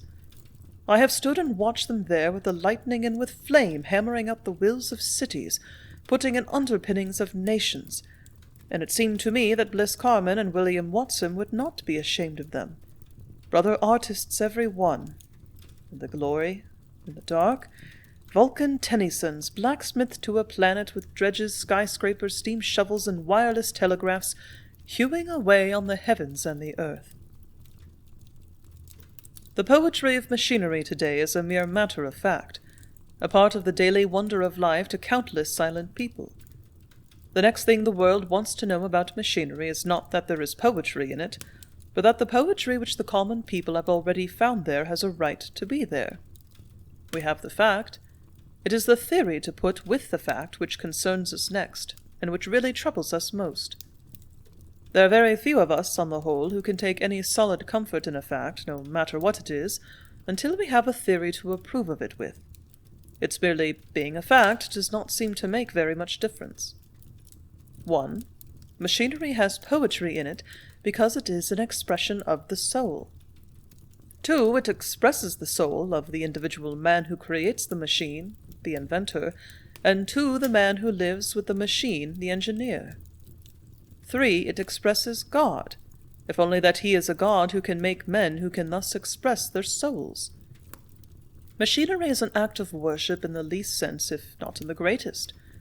If a man who can make machines like this is not clever enough with all his powers to find a God and to worship a God, he can worship himself. It is because the poetry of machinery is the kind of poetry that does immeasurable things instead of immeasurably singing about them, that it has been quite generally taken for granted that it is not poetry at all. The world has learned more of the purely poetic idea of freedom from a few dumb prosaic machines that have not been able to say anything beautiful about it than from the poets of 20 centuries. The machine frees 100,000 men and smokes. The poet writes 1,000 lines on freedom and has his bust in Westminster Abbey. The blacks in America were freed by Abraham Lincoln and the cotton gin. The real argument for unity, the argument against secession, was the locomotive. No one can fight the locomotive very long. It makes the world over into one world, whether it wants to be one world or not. China is being conquered by steamships. It cannot be said that the idea of unity is a new one. Seers and poets have made poetry out of it for 2,000 years. Machinery is making the poetry mean something. Every new invention in matter that comes to us is a spiritual masterpiece. It is crowded with ideas. The Bessemer process has more political philosophy in it than was ever dreamed of in Shelley's poetry, and it would not be hard to show that the invention of the sewing machine was one of the most literary and artistic, as well as one of the most religious events of the 19th century. The loom is the most beautiful thought that anyone has ever thought about woman, and the printing press is more wonderful than anything that has ever been said on it. "This is all very true," interrupts the logical person. "About printing presses and looms and everything else, one could go on forever, but it does not prove anything. It may be true that the loom has made 20 readers for Robert Browning's poetry, where Browning would have made but one, but it does not follow that because the loom has freed women for beauty, that the loom is beautiful, or that it is fit theme for poetry. Besides," breaks in the minor poet, "there is a difference between a thing's being full of big ideas and its being beautiful. A foundry is beautiful and interesting, but is it beautiful the way an electric fountain is beautiful, or a sonnet, or a doily?" This brings to the point the whole question as to where the definition of beauty, the boundary line of beauty, shall be placed. A thing's being considered beautiful is largely a matter of size. The question, is a thing beautiful, resolves itself into, how large has a beautiful thing a right to be? A man's theory of beauty depends, in a universe like this, upon how much of the universe he will let into it. If he is afraid of the universe, if he only lets his thoughts and passions live in a very little of it, he is apt to assume that if a beautiful thing rises into the sublime and immeasurable, suggests boundless ideas, the beauty is blurred out of it. It is something, there is no denying that it is something, but whatever it is or is not, it is not beauty. Nearly everything in our modern life is getting too big to be beautiful. Our poets are dumb because they see more poetry than their theories have room for. The fundamental idea of the poetry of machinery is infinity. Our theories of poetry were made, most of them, before infinity was discovered. Infinity itself is old, and the idea that infinity exists, a kind of huge empty rim around human life, is not a new idea to us. But the idea that this same infinity has or can have anything to do with us or with our arts or with our theories of art, or that we have anything to do with it, is an essentially modern discovery. The actual experience of infinity, that is, the experience of being infinite, comparatively speaking, as in the use of machinery, is still a more modern discovery. There is no better way, perhaps, of saying what modern machinery really is, than to say it is a recent invention for being infinite. The machines of the world are all practically engaged in manufacturing the same thing. They are all time and space machines. They knit time and space. Hundreds of thousands of things may be put in machines this very day for us, before night falls, but only eternity and infinity shall be turned out. Sometimes it is called one, and sometimes the other. If a man is going to be infinite or eternal, it makes little difference which. It is merely a matter of form, whether one is everywhere a few years or anywhere forever. A sewing machine is as much a means of communication as a printing press or a locomotive. The locomotive takes a woman around the world. The sewing machine gives her a new world where she is. At every point where a machine touches the life of a human being, it serves him with a new measure of infinity. This would seem to be a poetic thing for a machine to do. Traditional poetry does not see any poetry in it because, according to our traditions, poetry has fixed boundary lines. It is an old established institution in human life, and infinity is not. No one wanted to be infinite before. Poetry in the ancient world was largely engaged in protecting people from the infinite. They were afraid of it. They could not help feeling that the infinite was over them. Worship consisted of propitiating it, poetry in helping people forget it. With the exception of Job, the Hebrews almost invariably employed a poet, when they could get one, as a kind of transfigured policeman to keep the sky off. It was what was expected of poets. The Greeks did the same thing in a different way. The only difference was that the Greeks, instead of employing their poets to keep the sky off, employed them to make it as much like the earth as possible, a kind of raised platform which was less dreadful and more familiar and homelike and answered the same general purpose. In other words, the sky became beautiful to the Greek when he had made it small enough. Making it small enough was the only way a Greek knew of making it beautiful. Galileo knew another way. It is because Galileo knew another way, because he knew that the way to make the sky beautiful was to make it large enough, that men are living in a new world. A new religion beats down through space to us. A new poetry lifts away the ceilings of our dreams. The old sky, with its little tent of stars, its film of flame and darkness burning over us, has floated to the past. The 20th century, the home of the infinite, arches over our human lives. The heaven is no longer, to the sons of men, a priest's wilderness, nor is it a poet's heaven, a paper-painted heaven with little painted paper stars in it to hide the wilderness. It is a new heaven. Who that has lived these latter years, that has seen it crashing and breaking through the old one, can deny that what is over us now is a new heaven? The infinite cave of it, scooped out at last over our little naked foolish lives, our running about philosophies, our religions, and our governments, it is the main fact about us.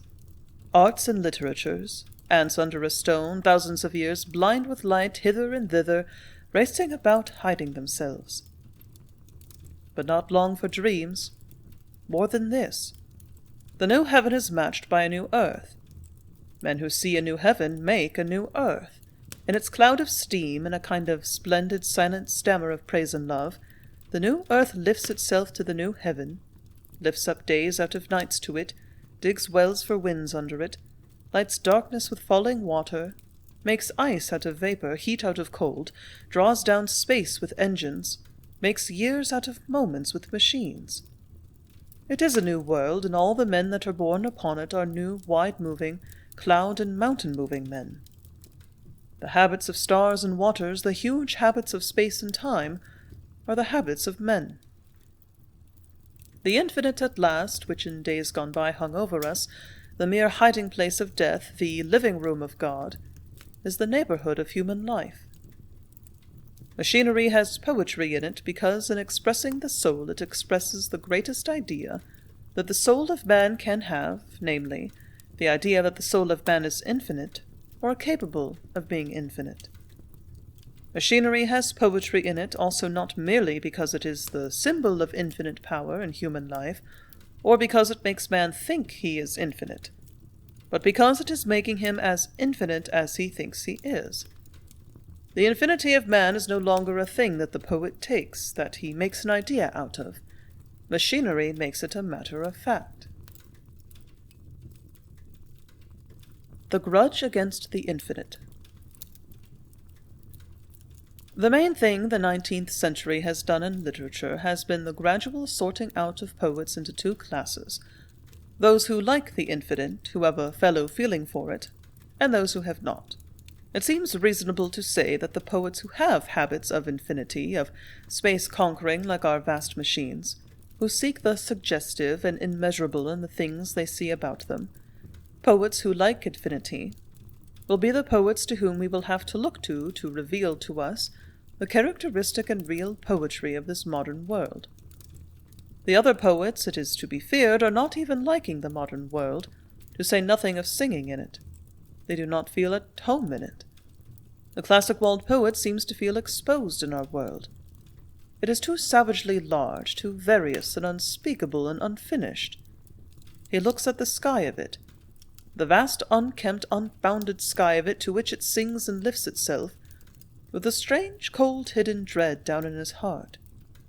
To him it is a mere, vast, dizzy, dreary, troubled formlessness. Its literature, its art with its infinite life in it, is a blur of vagueness. He complains because mobs of images are allowed in it. It is full of huddled associations. When Carlyle appeared, the stucco Greek mind grudgingly admitted that he was effective. A man who could use words as other men used things, who could put a pen down on paper in such a way as to lift men from the boundaries of their lives and make them live in other lives and in other ages, who could lend them his own soul, had to have something about him. Something very good, and so it was said, but he was not an artist. From the same point of view, and to the same people, Browning was a mere great man, that is, a merely infinite man. He was a man who went about living and loving things, with a few blind words opening the eyes of the blind. It had to be admitted that Robert Browning could make men who had never looked at their brothers' faces dwell for days on their souls. But he was not a poet.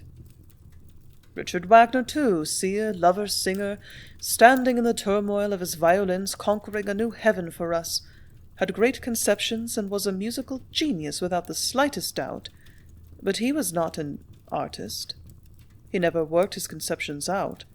His scores were gorged with mere suggestiveness. They are nothing if they are not played again and again. For 20 or 30 years Richard Wagner was outlawed because his music was infinitely unfinished, like the music of the spheres. Like the music of the spheres.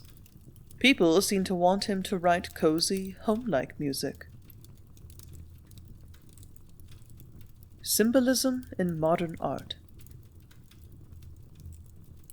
So I drop downward from the wonderment of timelessness in space, in which were blent the wind, the sunshine, and the wanderings, of all the planets to the little things, that are my grass and flowers, and am content. This prejudice against the infinite, or desire to avoid as much as possible all personal contact with it, betrays itself most commonly, perhaps, in people who have what might be called the domestic feeling, who consciously or unconsciously demand the domestic touch in a landscape before they are ready to call it beautiful. The typical American woman, unless she has unusual gifts or training, if she is left entirely to herself, prefers nice cuddlesome scenery.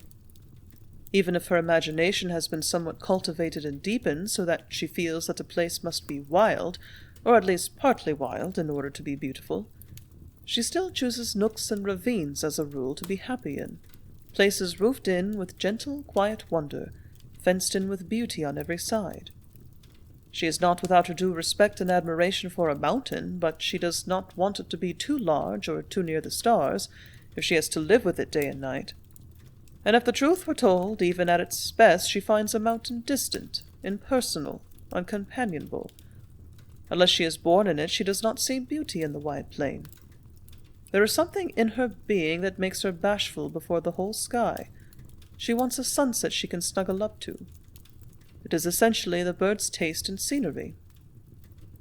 Give me a nest, O Lord, under the wide heaven, cover me from thy glory. A bush or a tree with 2 or 3 other bushes or trees nearby, and just enough sky to go with it, is it not enough? The average man is like the average woman in this regard, except that he is less so. The fact seems to be that the average human being, like the average poet, at least for everyday purposes, does not want any more of the world around him than he can use, or that he can put somewhere. If there is so much more of the world than one can use, or than anyone else can use, what is the possible object of living where one cannot help being reminded of it? The same spiritual trait, a kind of gentle persistent grudge against the infinite, shows itself in the not uncommon prejudice against pine trees. There are a great many people who have a way of saying pleasant things about pine trees, and who like to drive through them or look at them in the landscape, or have them on other people's hills. But they would not plant a pine tree near their houses, or live with pines, singing over them and watching them, every day and night for the world. The mood of the pine is such a vast, still, hypnotic, imperious mood, that there are very few persons, no matter how dull or unsusceptible they may seem to be, who are not as much affected by a single pine, standing in a yard by a doorway, as they are by a whole skyful of weather. If they are down on the infinite, they do not want a whole tree full of it around on the premises. And the pine comes as near to being infinite as anything purely vegetable, in a world like this could expect. It is the one tree of all others that profoundly suggests, every time the light falls upon it or the wind stirs through it, the things that man cannot touch. Woven out of air and sunlight and its shred of dust, it always seems to stand the monument of the woods, to the intangible, the invisible, the spirituality of matter. Who shall find a tree that looks down upon the spirit of the pine? And who has ever looked upon the pines, who has seen them climbing the hills in crowds, drinking at the sun, has not felt that, however we may take to them personally, they are the chosen people among the trees? To pass from the voice of them to the voice of the common leaves is to pass from the temple to the street. In the rest of the forest all the leaves seem to be full of one another's din, of rattle and chatter, heedless happy chaos, but in the pines the voice of every pine spill is as a chord in the voice of all the rest, and the whole solemn measured chant of it floats to us as the voice of the sky itself. It is as if all the mystical, beautiful, far things that human spirits know had come from the paths of space and from the presence of God to sing in the tree trunks over our heads. Now it seems to me that the supremacy of the pine in the imagination is not that it is more beautiful in itself than other trees, but that the beauty of the pine seems more symbolic than other beauty, and symbolic of more and greater things. It is full of the sturdiness and strength of the ground, but it is of all trees the tree to see the sky with, and its voice is the voice of the horizons, the voice of the marriage of the heavens and the earth, and not only is there more of the sky in it, and more of the kingdom of the air and of the place of sleep, but there is more of the fibre and odour from the solemn heart of the earth. No other tree can be mutilated like the pine by the hand of man, and still keep a certain earthy, unearthly dignity and beauty about it, and about all the place where it stands. A whole row of them, with their left arms cut off for passing wire, standing severe and stately, their bare trunks against heaven, cannot help being beautiful. The beauty is symbolic and infinite. It cannot be taken away. If the entire street site of a row of common, ordinary, middle-class trees were cut away, there would be nothing to do with the maimed and helpless things but to cut them down, remove their misery from all men's sight. To lop away the top half of a pine is only to see how beautiful the other half is. The other half has the infinite in it. However little of a pine is left, it suggests everything there is.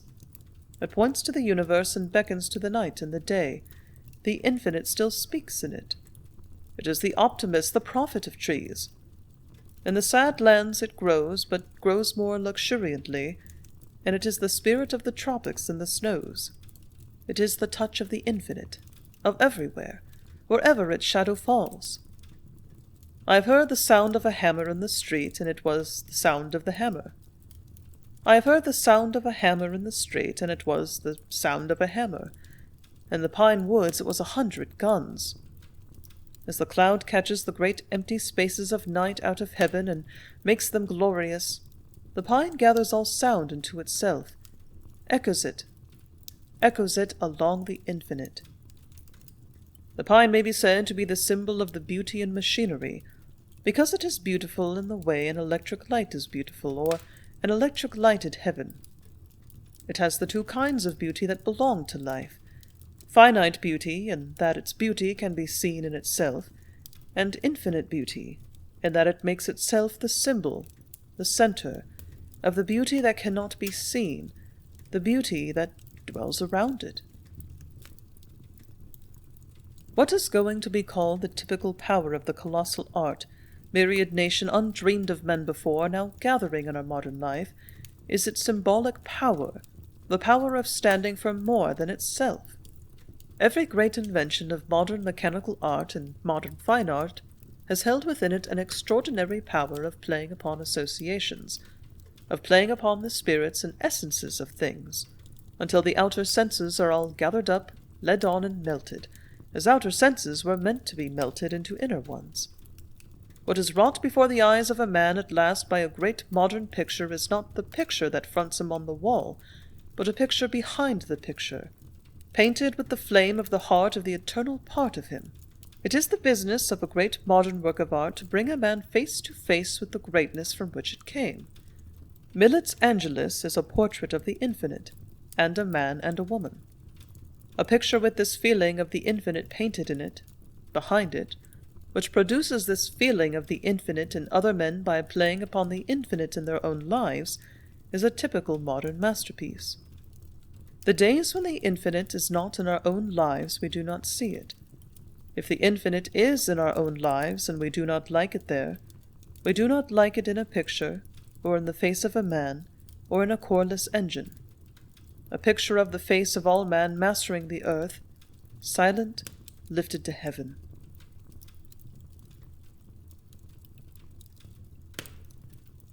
The Machines as Artists. It is not necessary, in order to connect a railway train with the infinite, to see it streaming along a low sky and plunging into a white hill of cloud as I did the other day. It is quite as infinite flying through granite in Hoosac Mountain. Most people who do not think there is poetry in a railway train are not satisfied with flying through granite as a trait of the infinite in a locomotive, and yet these same people, if a locomotive could be lifted bodily to where infinity is, or supposed to be, up in the sky somewhere, if they could watch one night after night ploughing through planets, they would want a poem written about it at once. A man who has a theory he does not see poetry in a locomotive does not see it because, theoretically, he does not connect it with infinite things, the things that poetry is usually about. The idea that the infinite is not cooped up in heaven, that it can be geared and run on a track, and be all the more infinite for not running off the track, does not occur to him. The first thing he does when he is told to look for the infinite in the world is to stop and think a moment where he is, and then look for it somewhere else. It would seem to be the first idea of the infinite in being infinite, not to be anywhere else. It could not be anywhere else if it tried, and if a locomotive is a real thing, a thing wrought in and out of the fibre of the earth and the lives of men, the infinity and poetry in it are a matter of course. I like to think that it is merely a matter of seeing a locomotive as it is, of seeing it in enough of its actual relations as it is, to feel that it is beautiful, that the beauty, the order, the energy, and the restfulness of the whole universe are pulsing there through its wheels. The times when we do not feel poetry in a locomotive are the times when we are not matter-of-fact enough. We do not see it in enough of its actual relations. Being matter-of-fact enough is all that makes anything poetic. Everything in the universe, seen as it is seen as the symbol, the infinitely connected, infinitely crowded symbol of everything else in the universe, the summing up of everything else, another whisper of God's. Have I not seen the great sun itself from out of its huge heaven, packed in a seed and blown about on a wind? I have seen the leaves of the trees drink all night from the stars, and when I have listened with my soul, thousands of years, I have heard the night and the day creeping softly through the mountains. People call it geology. It seems that if a man cannot be infinite by going to the infinite, he is going to be infinite where he is. He is carving it on the hills, tunneling it through the rocks of the earth, piling it up on the crust of it. With winds and waters and flame and steel he is writing it on all things. That he is infinite, that he will be infinite. The whole planet is his signature. If what the modern man is trying to say in his modern age is his own infinity, it naturally follows that the only way a modern artist can be a great artist in a modern age is to say in that age that man is infinite, better than anyone else is saying it. The best way to express this infinity of man is to seek out the things in the life of the man which are the symbols of his infinity, which suggest his infinity the most, and then play on those symbols and let those symbols play on him. In other words, the poet's program is something like this. The modern age means the infinity of man. Modern art means symbolism of man's infinity. The best symbol of man's infinity the poet can find in this world the man has made is the machine. At least it seems so to me. I was looking out of my study window down the long track in the meadow the other morning, and saw a smoke cloud floating its train out of sight. A high wind was driving, and in long wavering folds the cloud lay down around the train. It was like a great bird close to the snow, 40 miles an hour. For a moment it almost seemed that, instead of a train making a cloud, it was a cloud propelling a train, a wing of 1,000 tons. I have often seen before a broken fog towing a mountain, but never have I seen before a train of cars with its engine pulled by the steam escaping from its whistle. Of course the train out in my meadow, with its pillar of fire by night and of cloud by day hovering over it, is nothing new. Neither is the tower of steam when it stands still of a winter morning building pyramids, nor the long low cloud creeping back on the car-tops and scuttling away in the light, but this mad and splendid thing of whiteness and wind riding out there in the morning, this ghost of a train, soul or look in the eyes of it, haunting it, gathering it all up, steel and thunder into itself, catching it away into heaven, was one of the most magical and stirring sights I have seen for a long time. It came to me like a kind of zeitgeist or passing of the spirit of the age. When I looked again, it was old 992 from the roundhouse, escorting number 8 to Springfield.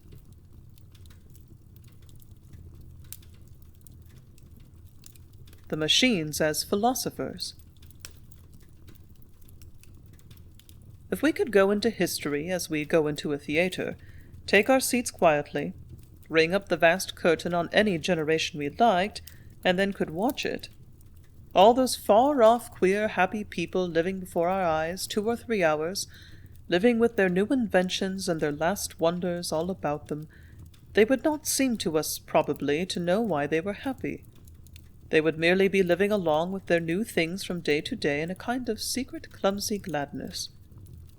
Perhaps it is the same for us. The theories for poems have to be arranged after we have had them. The fundamental appeal of machinery seems to be every man's personal, everyday instinct and experience. We have, most of the time, neither words nor theories for it. I do not think that our case must stand or fall with our theory, but there is something comfortable about a theory. A theory gives one permission to let oneself go, makes it seem more respectable to enjoy things. So, I suggest something, the one I have used when I felt I had to have one. I have partitioned it off by itself, and it can be skipped. 1. The substance of a beautiful thing is its idea. 2. A beautiful thing is beautiful in proportion as its form reveals the nature of its substance, that is, it conveys its idea. 3. Machinery is beautiful by reason of immeasurable ideas consummately expressed. 4. Machinery has poetry in it because the 3 immeasurable ideas expressed by machinery are the 3 immeasurable ideas of poetry and of imagination and the soul, infinity and the 2 forms of infinity, the liberty and unity of man. 5. These immeasurable ideas are consummately expressed by machinery because machinery expresses them in the only way that immeasurable ideas can ever be expressed, by literally doing the immeasurable things, by suggesting that it is doing them, by literally doing the immeasurable things, and by suggesting that it is doing them. To the man who is in the mood of looking at it with his whole being, the machine is beautiful because it is the mightiest and silentest symbol the world contains of the infinity of his own life, and of the liberty and unity of all men's lives, which slowly out of the passion of history is now being wrought out before our eyes upon the face of the earth. 6. It is only from the point of view of a nightingale or sonnet that the aesthetic form of a machine, if it is a good machine, can be criticized as unbeautiful. The less forms dealing with immeasurable ideas are finished forms, the more symbolic and speechless they are, the more they invoke the imagination and make it build out on God, and upon the future, and upon silence. The more they invoke the imagination and make it build out on God, and upon the future, and upon silence, the more artistic and beautiful and satisfying they are. The first great artist a modern or machine age can have will be the man who brings out for it the ideas behind its machines. These ideas, the ones the machines are daily playing over and about the lives of all of us, might be stated roughly as follows. The idea of incarnation, the God in the body of man. The idea of liberty, the soul's rescue from others. The idea of unity, a soul's rescue from its mere self. The idea of spirit, the unseen and intangible. The idea of immortality, the cosmic idea of God, the practical idea of invoking great men, the religious idea of love and comradeship, and nearly every other idea that makes of itself a song or a prayer in the human spirit.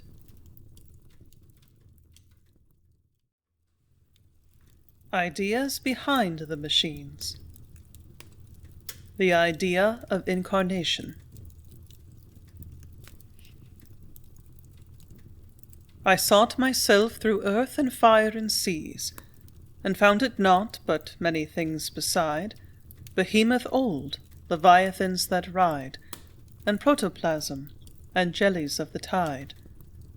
Then wandering upward through the solid earth with its dim sounds, potential rage and mirth, I faced the dim forefather of my birth, and thus addressed him, all of you that lie, safe in the dust or ride along the sky.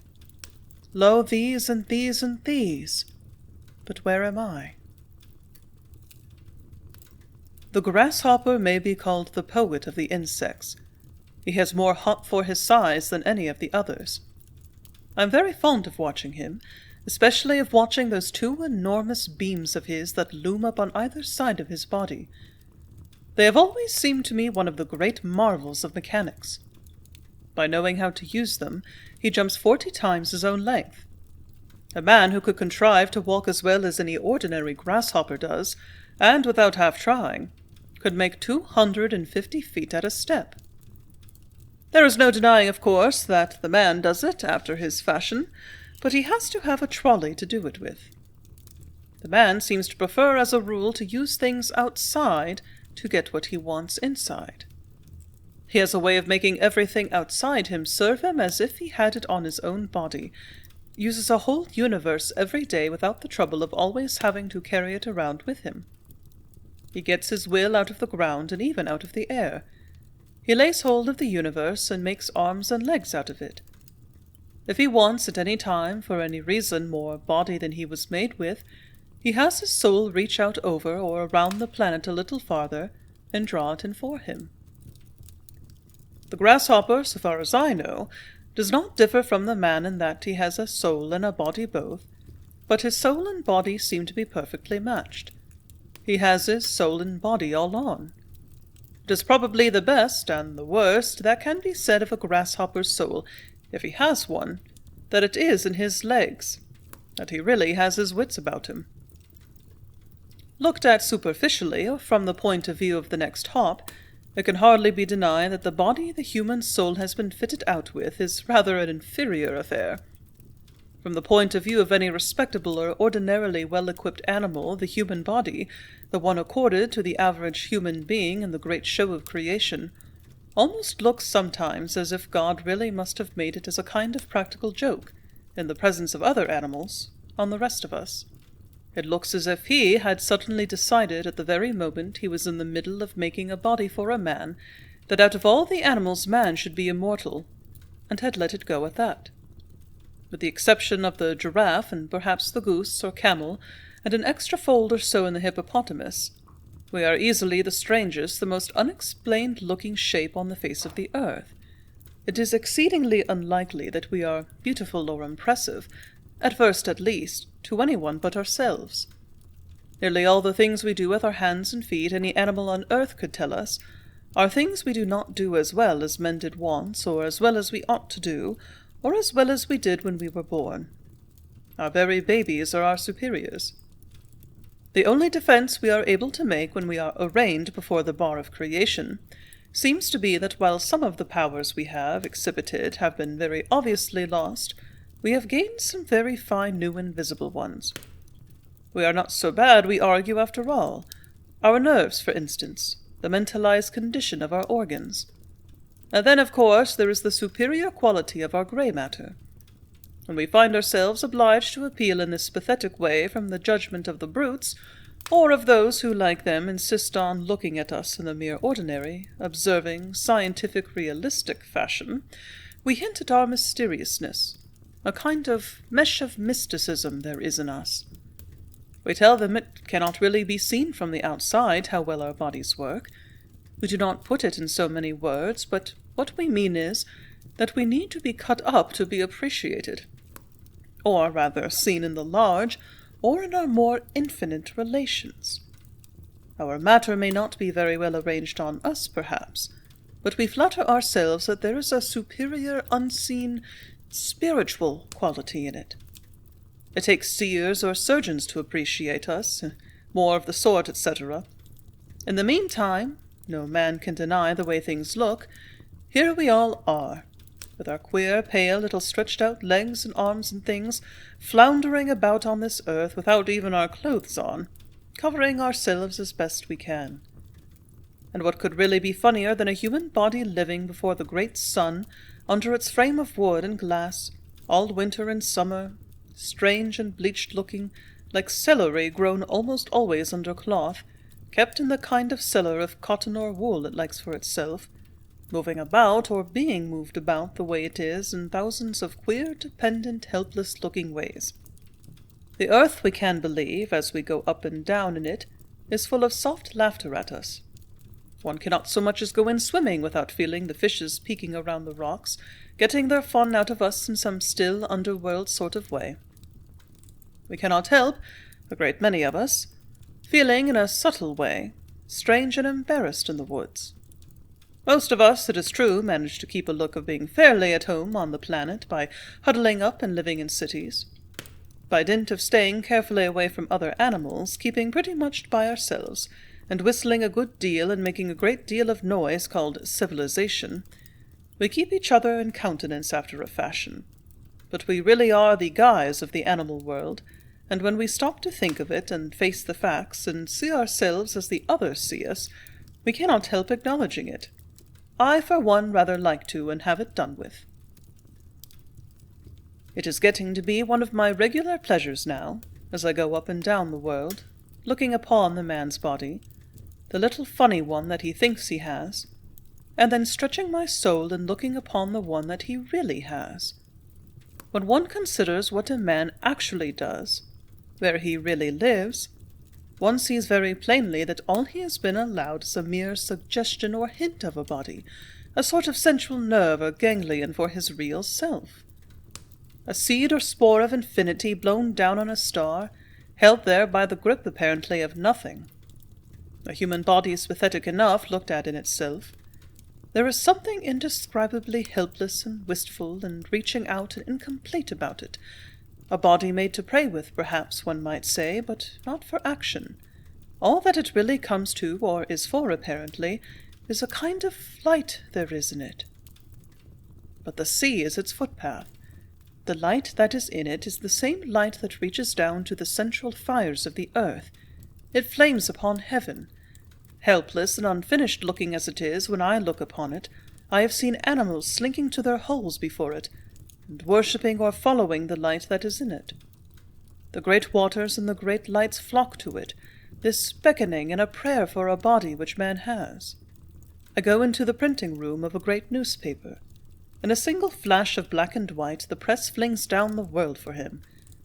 Birth, death, disgrace, honor and war and farce and love and death, sea and hills and the days on the other side of the world. Before the dawn the papers are carried forth. They hasten on glimmering trains out through the dark. Soon the newsboys shrill in the streets. China and the Philippines and Australia and the East and West they cry, the voices of the nations of the earth, and in my soul I worship the body of the man. Have I not seen 2 trains full of the will of the body of the man meet at full speed in the darkness of the night? I have watched them on the trembling ground. The flash of light, the crash of power, 90 miles an hour, 20 inches apart, thundering isles of souls. On into blackness, and in my soul I worship the body of the man. And when I go forth at night, feel the earth walking silently across heaven beneath my feet, I know that the heartbeat and the will of the man is in it, in all of it. With thousands of trains under it, over it, around it, he thrills it through with his will.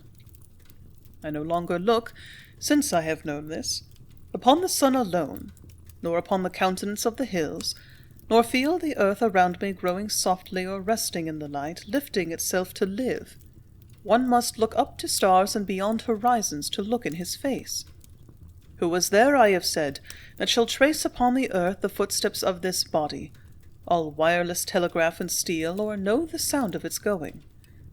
Now, when I see it, it is a terrible body trembling the earth.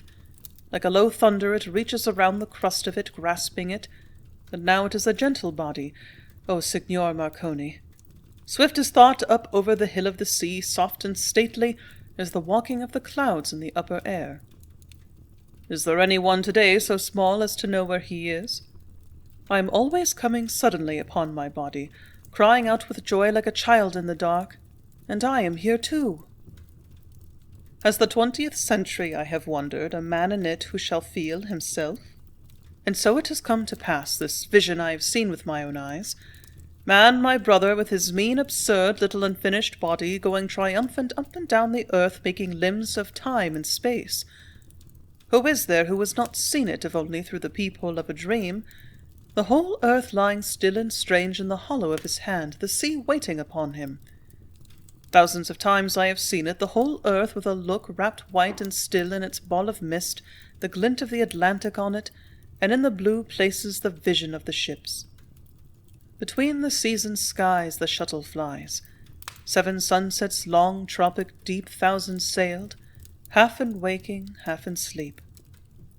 Glistening calms and shouting gales, water golden green, and many a heavenly-minded blue. It thrusts and shudders through, past my starlight, past the glow of suns I know, weaving fates, love and hates in the sea to the stately shuttle, to and fro, mast by mast, through the farthest bounds of moons and noons, flights of days and nights, flies fast. It may be true, as the poets are telling us, that this fashion the modern man has, of reaching out with steel and vapor and smoke and holding a star silently in his hand, has no poetry in it, and that machinery is not a fit subject for poets. Perhaps. I am merely judging for myself. I have seen the few poets of this modern world crowded in their corner of it, in Westminster Abbey, and I have seen also a great foundry chiming its epic up to the night, freeing the bodies and the souls of men around the world, beating out the floors of cities, making the great limbs of the great ships silently striding the seas, and rolling out the roads of the continents.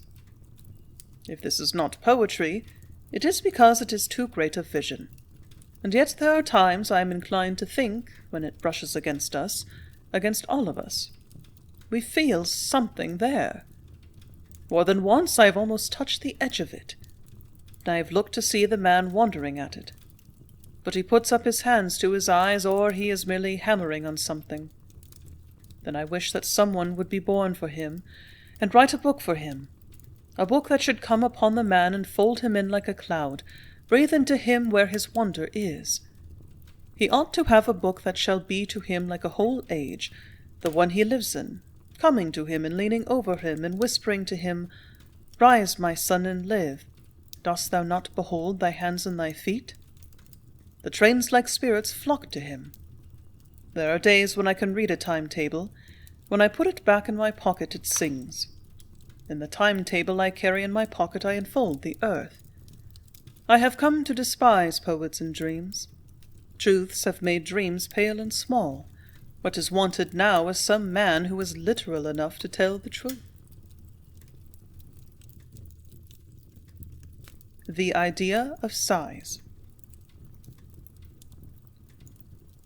Sometimes I have a haunting feeling that the other readers of Mount Tom, besides me, may not be so tremendously interested after all in machinery and interpretations of machinery. Perhaps they are merely being polite about the subject while up here with me on the mountain, not wanting to interrupt exactly and not talking back. It is really no place for talking back, perhaps they think, on a mountain. But the trouble is, I get more interested than other people before I know it. Then suddenly it occurs to me to wonder if they are listening particularly, and are not looking off at the scenery and the river and the hills and the meadow, while I wander on about railroad trains and symbolism and the Mount Tom pulp mill and socialism and electricity and Schopenhauer and the other things tracking out relations. It gets worse than other people's genealogies. But all I ask is that, when they come, as they are coming now, just over the page to some more of these machine ideas, or interpretations as one might call them, or impressions or orgies with engines, they will not drop the matter altogether. They may not feel as I do. It would be a great disappointment to us all, perhaps, if I could be agreed with by everybody, but boring people is a serious matter. Boring them all the time, I mean. It's no more than fair, of course, that the subscribers to a magazine should run some of the risk, as well as the editor, but I do like to think that in these next few pages there are spots, and that people will keep hopeful. Some people are very fond of looking up at the sky, taking it for regular exercise, and thinking how small they are. It relieves them. I do not wish to deny that there is a certain luxury in it, but I must say that for all practical purposes of having a mind, I would be willing to throw over whole hours and days of feeling very small any time, for a single minute of feeling big. The details are more interesting. Feeling small, at best, is kind of a glittering generality. I do not think I am altogether unaware how I look from a star. At least I have spent days and nights practicing with a star, looking down from it on the thing I have agreed for the time being, whatever it is, to call myself, and I have discovered that the real luxury for me does not consist in feeling very small, or even in feeling very large. The luxury for me is in having a regular, reliable feeling every day of my life that I have been made on purpose, and very conveniently made, to be infinitely small or infinitely large as I like. I arrange it at any time. I find myself saying one moment, are not the whole human race my house servants? Is not London my valet, always at my door to do my bidding? Clouds do my errands for me. It takes a world to make room for my body. My soul is furnished with other worlds I cannot see. The next minute I find myself saying nothing. The whole star I am on is a bit of pale yellow down floating softly through space. What I really seem to enjoy is a kind of insured feeling. Whether I am small or large, all space cannot help waiting upon me. Now that I have taken iron and vapor and light and made hands for my hands, millions of them, and reached out with them. A little one shall become 1,000. I have abolished all size. Even my own size does not exist. If all the work that is being done by the hands of my hands had literally to be done by men, there would not be standing room for them on the globe. Comfortable standing room. But even though, as it happens, much of the globe is not very good to stand on, and vast tracts of it every year are going to waste, it matters nothing to us. Everything we touch is near or far, or large or small as we like. As long as a young woman can sit down by a loom which is as good as 600 more just like her, and all in a few square feet, as long as we can do up the whole of one of Napoleon's armies in a ball of dynamite, or stable 12,000 horses in the boiler of an ocean steamer, it does not make very much difference what kind of planet we are on, or how large or small it is. If suddenly it sometimes seems as if it were all used up and things look cramped again, which they do once and so often, we have but to think of something, invent something, and let it out a little. We move over into a new world in a minute. Columbus was a mere bagatelle. We get continents every few days. Thousands of men are thinking of them, adding them on. Mere size is getting to be old-fashioned as a way of arranging things. It has never been a very big earth at best, the way God made it first. He made a single spider that could weave a rope out of her own body around it. It can be ticked all through and all around with the thoughts of man. The universe has been put into a little telescope and the oceans into a little compass. Alice in Wonderland's romantic and clever way with a pill has become the barest matter of fact. Looking at the world a single moment with a soul instead of a theodolite, no one has ever been on it. Before would know it. It's as if the world were a little wizened balloon that had been given us once, and had been used so for thousands of years, and we had just lately discovered how to blow it. The idea of liberty. Someone told me one morning, not so very long ago, that the sun was getting a mile smaller across every 10 years. It gave me a shut-in and helpless feeling. I found myself several times during that day looking at it anxiously. I almost held up my hands to warm them. I knew in a vague fashion that it would last long enough for me, and a mile in 10 years was not much. It did not take much figuring to see that I had not the slightest reason to be anxious, but my feelings were hurt. I felt as if something had hit the universe. I could not get myself, and I have not been able to get myself since, to look at it impersonally. I suppose every man lives in some theory of the universe, unconsciously every day, as much as he lives in the sunlight, and he does not want it disturbed.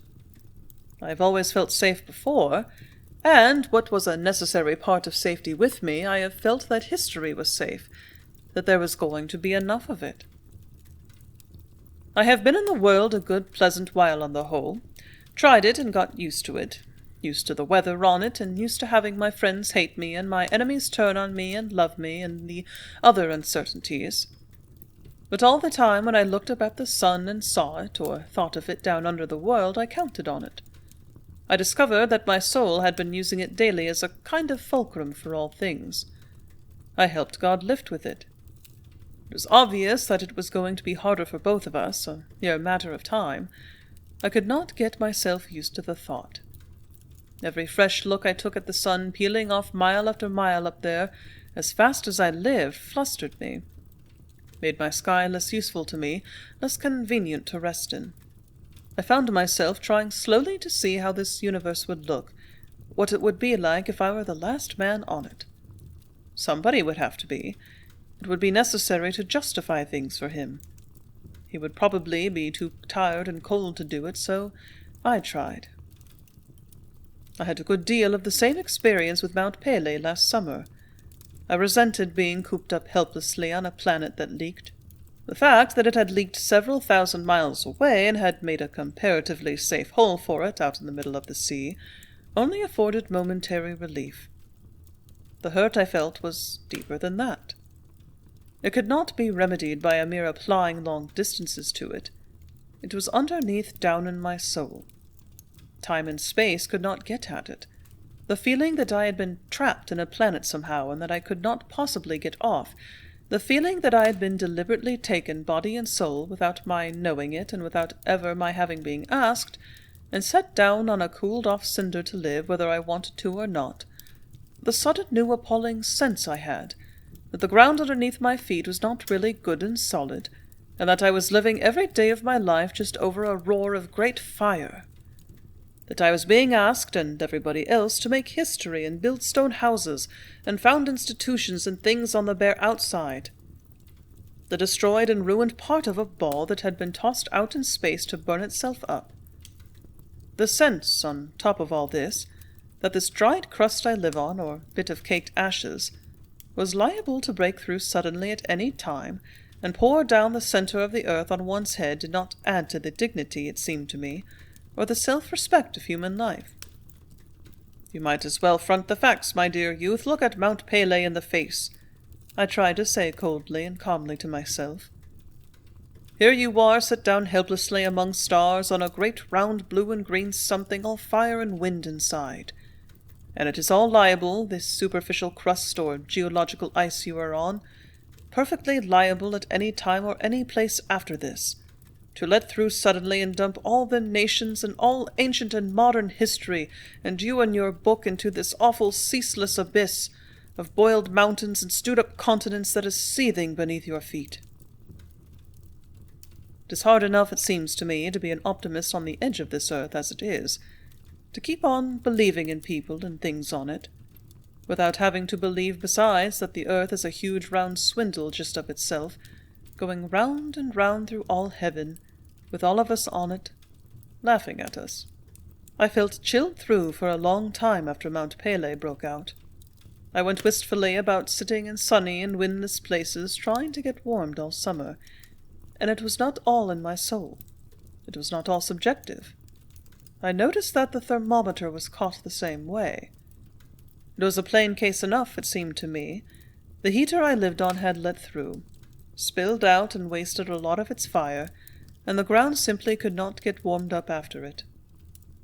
I sat in the sun and pictured the earth freezing itself up slowly and deliberately on the outside. I had it all arranged in my mind. The end of the world was not coming as the ancients saw it by a kind of overflow of fire, but by the fire's going out.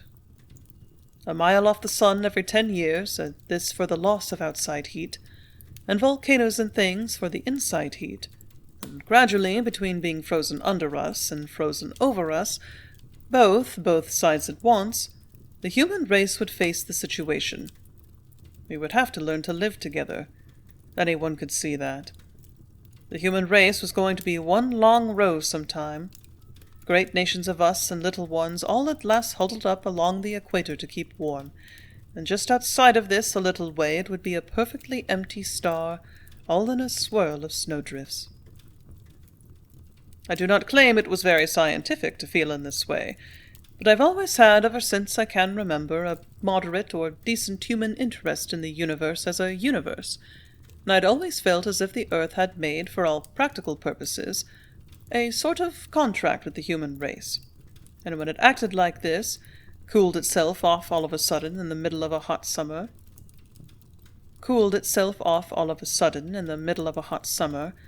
and all to show off a comparatively unknown and unimportant mountain hid on an island far out at sea, I could not conceal from myself, in my present and usual capacity as a kind of agent or sponsor for humanity, that there was something distinctly jarring about it, and disrespectful. I felt as if we had been trifled with. It was not a feeling I had very long, this injured feeling toward the universe in behalf of man in it, but I could not help it at first. There grew an anger within me, and then out of the anger a great delight. It seemed to me I saw my soul standing afar off down there, on its cold and emptied-looking earth. Then slowly I saw it was the same soul I had always had. I was standing as I had always stood on an earth before, be it bare or flowering one. I saw myself standing before all that was. Then I defied the heaven over my head and the ground under my feet not to keep me strong and glad before God.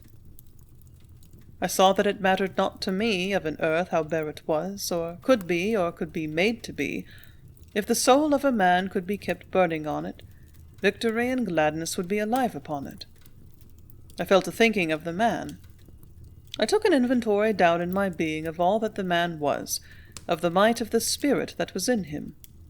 Would it be anything new to the man to be maltreated a little, neglected, almost outwitted by a universe? Had he not already, thousands of times in the history of this planet, flung his spirit upon the cold and upon empty space, and made homes out of it? He had snuggled in icebergs. He had entered the place of the mighty heat and made the coolness of shadow out of it. It was nothing new. The planet had always been a little queer. It was when it commenced. The only difference would seem to be that, instead of having the earth at first the way it is going to be by and by apparently, an earth with a little rim of humanity around it, great nations towing the equator to live, everything was turned around.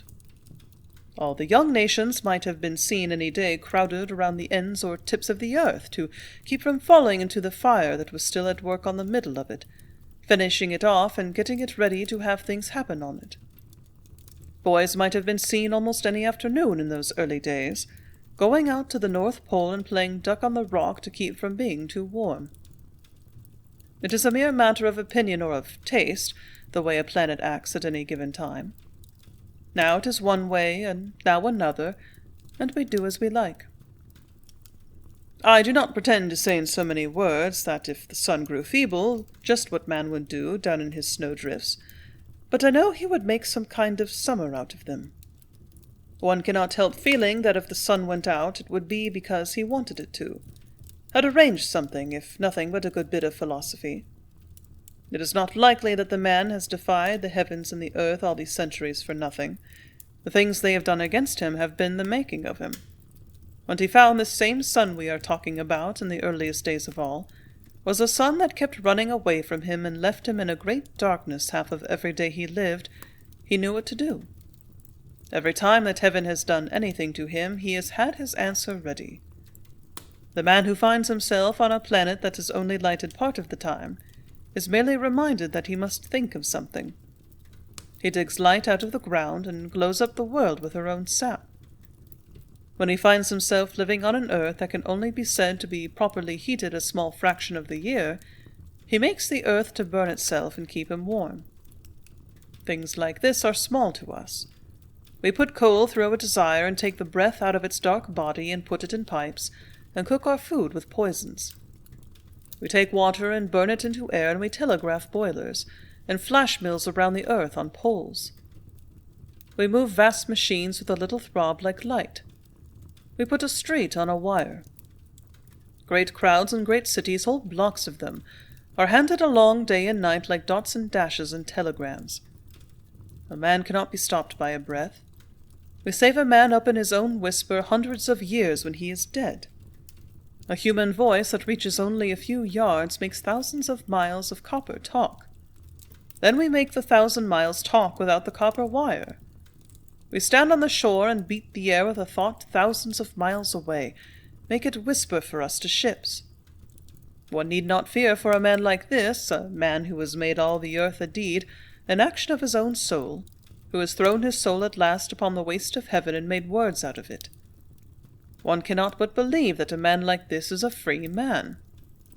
Let what will happen to the sun that warms him or the star that seems just now his foothold in space. All shall be as his soul says when his soul determines what it shall say.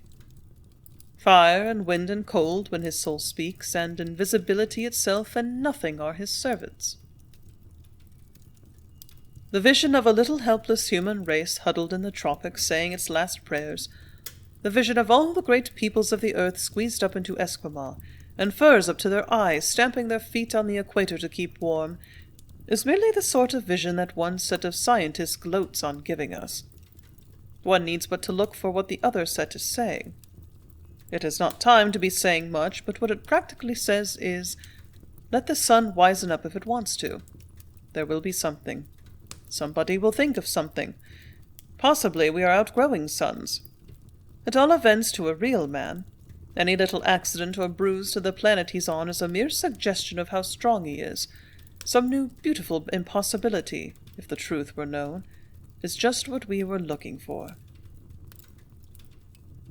The human race, which makes its car wheels and napkins out of paper, its street pavements out of glass, its railway ties out of old shoes, which draws food out of air, which winds up operas on spools, which has its way with oceans and plays chess with the empty ether that is over the sea, which makes clouds speak with tongues, which lights railway trains with pinwheels, and which makes its cars go by stopping them, and heats its furnaces with smoke. It would be very strange if a race like this could not find some way of at least managing its own planet, and, heaped with snowdrifts though it be, some way of warming it, or of melting off a place to live on. A corporation was formed down in New Jersey the other day to light a city by the tossing of the waves. We are always getting some new grasp, giving some new sudden, almost humorous stretch to matter. We keep nature fairly smiling at herself. One can hardly tell when one hears of half the new things nowadays, actual facts, whether to laugh or cry, or form a stock company, or break out into singing. No one would dare say that 1,000 years from now we will not have found some other use for moonlight than for love affairs and to haul tides with. We will be manufacturing noon yet, out of compressed starlight, and heating houses with it. It will be peddled about the streets like milk from door to door in cases and bottles. First and last, whatever else may be said of us, we do as we like with the planet. Nothing it can do to us, nothing that can happen to it outwits us, at least more than a few 100 years at a time. The idea that we cannot even keep warm on it is preposterous. Nothing would be more likely, almost any time now, than for someone to decide that we ought to have our continents warmed more, winters. It would not be much, as things are going, to remodel the floors of a few of our continents, put in registers and things, have the heat piped up from the center of the earth. The best way to get a faint idea of what science is going to be like the next few 1,000 years is to pick out something that could not possibly be so and believe it. We manufacture ice in July by boiling it, and if we cannot warm a planet as we want to, at least a few furnished continents with hot things, we will do it with cold ones or by rubbing icebergs together. If one wants a good simple working outfit for a profit in science and mechanics, all one has to do is think of things that are unexpected enough and they will come to pass. A scientist out in the Northwest has just finished his plans for getting hold of the other end of the force of gravity.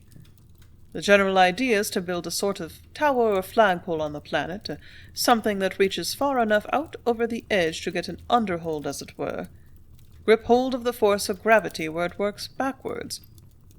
Of course, as anyone can see at a glance when it is once built out with steel, the first 40 miles or so, workmen using compressed air and tubular trolleys, etc., everything on the tower would pull the other way and the pressure would gradually be relieved until the thing balanced itself.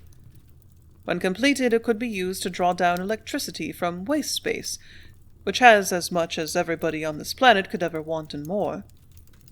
What a little Earth like ours would develop into with a connection like this, a sort of umbilical cord to the infinite, no one would care to try to say. It would at least be a kind of planet that would always be sure of anything it wanted. When we had used up all the raw material or live force in our own world, we could draw on the others. At the very least, we would have a sort of signal station to the planets in general that would be useful. They would know what we want, and if we could not get it from them, they would tell us where we could. All this may be a little mixing, perhaps. It is always difficult to tell the difference between the sublime and the ridiculous in talking of a being like man. It is what makes him sublime. There is no telling about him. That he is a great, lusty, rollicking, easy-going son of God and throws off a world every now and then, or puts one on with quips and jests. When the laugh dies away, his jokes are prophecies.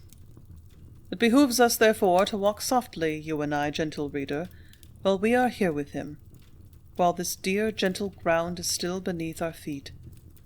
There is no telling his reach. Let us notice the stars more.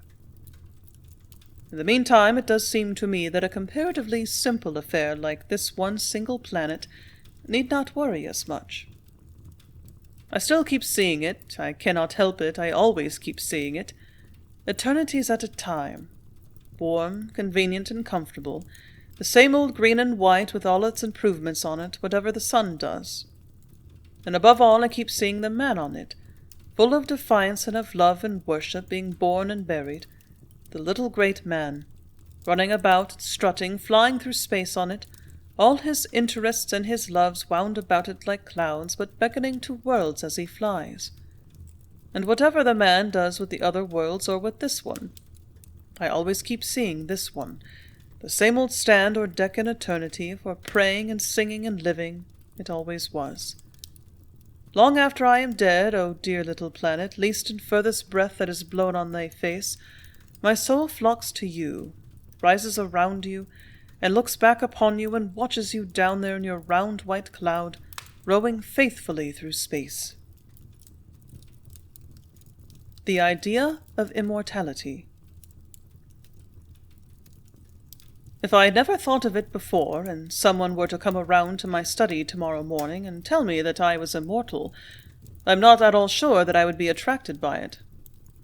The first thing that I should do, probably, would be to argue a little, ask him what it was for. I might take some pains not to commit myself, one does not want to settle 1,000,000 years in a few minutes. But I cannot help but being conscious, on the inside of my own mind at least, the first thought on immortality that would come to me would be that perhaps it might be overdoing things a little. I can only speak for myself. I am not unaware that a great many men and women are talking today about immortality and writing about it. I know many people, too, who, in a faithful, worried way, seem to be lugging about with them while they live what they call a faith in immortality. I would not mean to say a word against immortality if I were asked suddenly and had never thought of it before. By putting out my hand I could get some of it for other people, people that wanted it or thought they did. I would probably. They would be happier and easier to live with. I could watch them enjoying the idea of how long they were going to last. There would be a certain social pleasure in it. But speaking strictly for myself, if I were asked suddenly and had never heard of it before, I would not have the slightest preference on the subject. It may be true, as some say, that a man is only half alive if he does not long to live forever, but while I have the best wishes and intentions with regard to my hope for immortality, I cannot get interested. I feel as if I were living forever now, this very moment right here on the premises. Universe, Earth, United States of America, Hampshire County, Northampton, Massachusetts.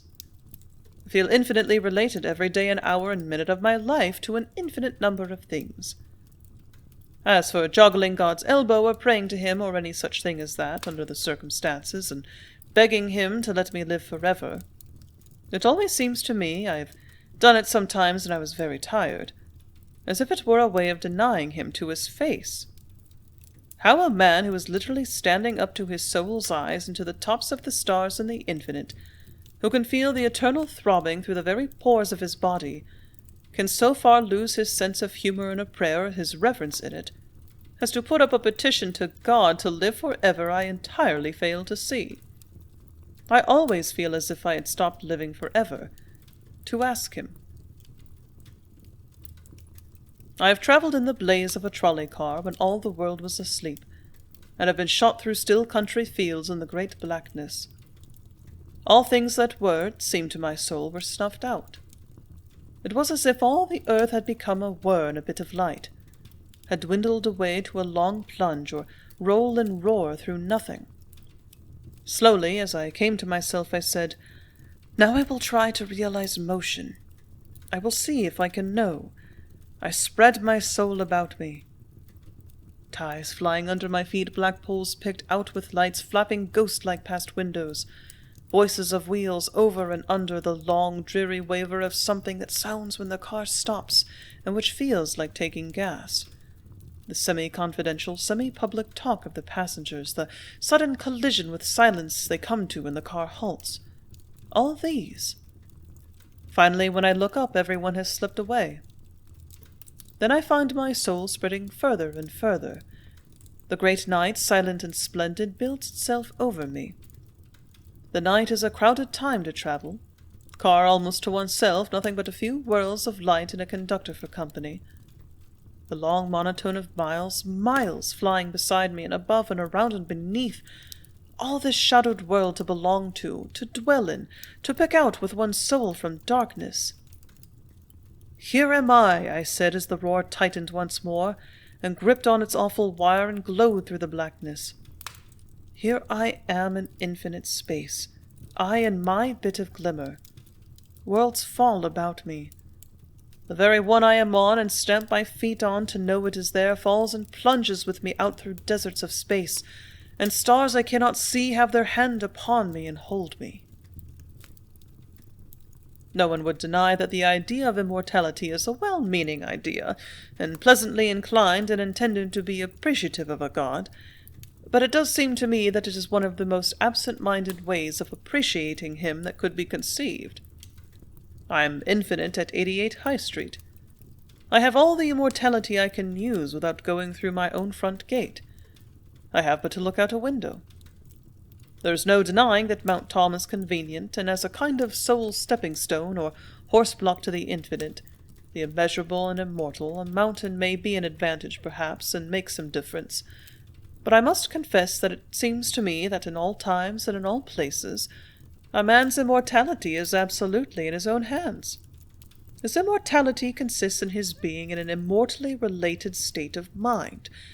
His immortality is his sense of having infinite relations with all the time there is, and his infinity consists in his having infinite relations with all the space there is. Wherever, as a matter of form, a man may say he is living or staying, the universe is his real address.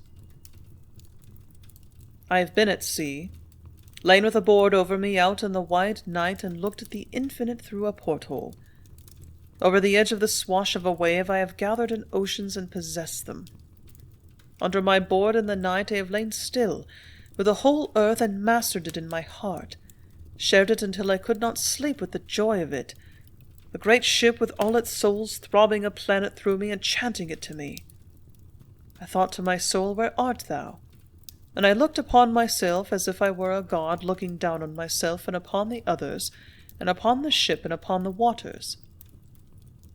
1,000 breaths we lie, shrouded limbs and faces, horizontal patent cases, in our named and numbered places, catalogued for sleep, trembling through the godlight, below, above, deep to deep. How a church-going man in a world like this can possibly contrive to have time to cry out or worry on it, or to be troubled about another, How he can demand another the way he does sometimes, as if it were the only thing left a god could do to straighten matters out, for having put him on this one, and how he can call this religion, is a problem that leaves my mind like an exhausted receiver. It is a grave question whether any immortality they are likely to get in another world would ever really pay some people for the time they have wasted in this one worrying about it. Does any science in the world suppose or dare to suppose that I am as unimportant in it as I look, or that I could be if I tried? That I am a parasite rolled up in a drop of dew, down under a shimmering mist of worlds that do not serve me nor care for me?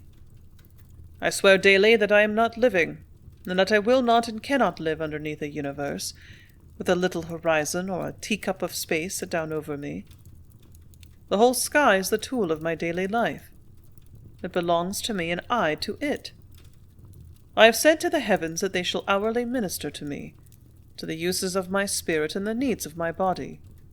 When I or my spirit would move a little, I swing out on stars. In the watches of the night they reach under my eyelids and serve my sleep and wait on me with dreams. I know I am immortal because I know I am infinite. The man is at least as long as he is wide. There's no need to quibble with words. I care little enough whether I am supposed to say it is forever across my soul or everywhere across it. Whichever it is, I make it the other when I am ready. If a man is infinite and lives an infinitely related life, why should it matter whether he is eternal, as he calls it, or not? Takes his immortality sideways, here, now, and in the terms of space, or latter, with some kind of time arrangement, stretched out and petering along over a long, narrow row of years. Thousands of things are happening that are mine, out, around, and through the great darkness, being born and killed and ticked and printed while I sleep. When I have stilled myself with sleep, do I not know that the lightning is waiting on me? When I see a cloud of steam, I say, there is my omnipresence. My being is busy out in the universe having its way somewhere. The days on the other side of the world are my days. I get what I want out of them without having to keep awake for them. In the middle of the night, and without trying, I lay my hand on the moon. It is my moon, wherever it may be, or whether I so much as look upon it. And when I do look upon it, it is no roof for me, and the stars behind it flow in my veins. I have been reading lately a book on immortality, the leading idea of which seems to be a sort of astral body for people who are worthy of it. The author does not believe, after the old-fashioned method, that we are going to the stars. He intimates, for all practical purposes, that we do not need to. The stars are coming to us, are already being woven in us. The author does not say it in so many words, but the general idea seems to be that the more spiritual or subtle body we are going to have is already started in us, if we live as we should, growing like a kind of lining for this one. I can only speak for one, but I find that when I am willing to take the time from reading books on immortality to enjoy a few infinite experiences, I am not apt to be troubled very much about another world. It is daily obvious to me that I belong, and that I am living in an infinite and eternal world, inconceivably better planned and managed than one of mine would be, and the only logical thing that I can do is to take it for granted that the next one is even better than this. If the main feature of the next world consists in there not being one, then so much the better. I would not have thought so. Seems a little abrupt in the moment, perhaps, but it is a mere detail, and why not leave it to God to work it out? He doesn't have to neglect anything to do it, which is what we do, and he is going to do it anyway. I have refused to take time from my infinity now for a theory of a theory about some new kind of by and by. I have but to stand perfectly still. There is an infinite opening and shutting of doors for me, through all the heavens and the earth. I lie with my head in the deep grass. A square yard is forever across. I listen to a great city in the grass, millions of insects. Microscopes have threaded it for me. I know their city, all its mighty little highways. I possess it. But when I walk away, I rebuild their city softly in my heart. Winds, tides, and vapors are for me everywhere, that my soul may possess them. I reach down to the silent metals under my feet that millions of ages have worked on, and fire and wonder and darkness. I feel the sun and the lives of nations flowing around to me from under the sea. Who can shut me out from anybody's sunrise? Oh, tenderly the haughty day fills his blue urn with fire. One morn is in the mighty heaven, and one in my desire. I play with the seasons, with all the weathers on the earth. I can telegraph for them. I go to the weather I want. The sky to me is no longer a great serious foreign-looking shore, conducting a big foolish cloud business, sending down decrees of weather on helpless cities. With a whistle and a roar I defy it. Move any strip of it out from over me, for any other strip. I order the time of year, 'tis my sky. I bend it a little, just a little. The sky no longer has a monopoly on wonder.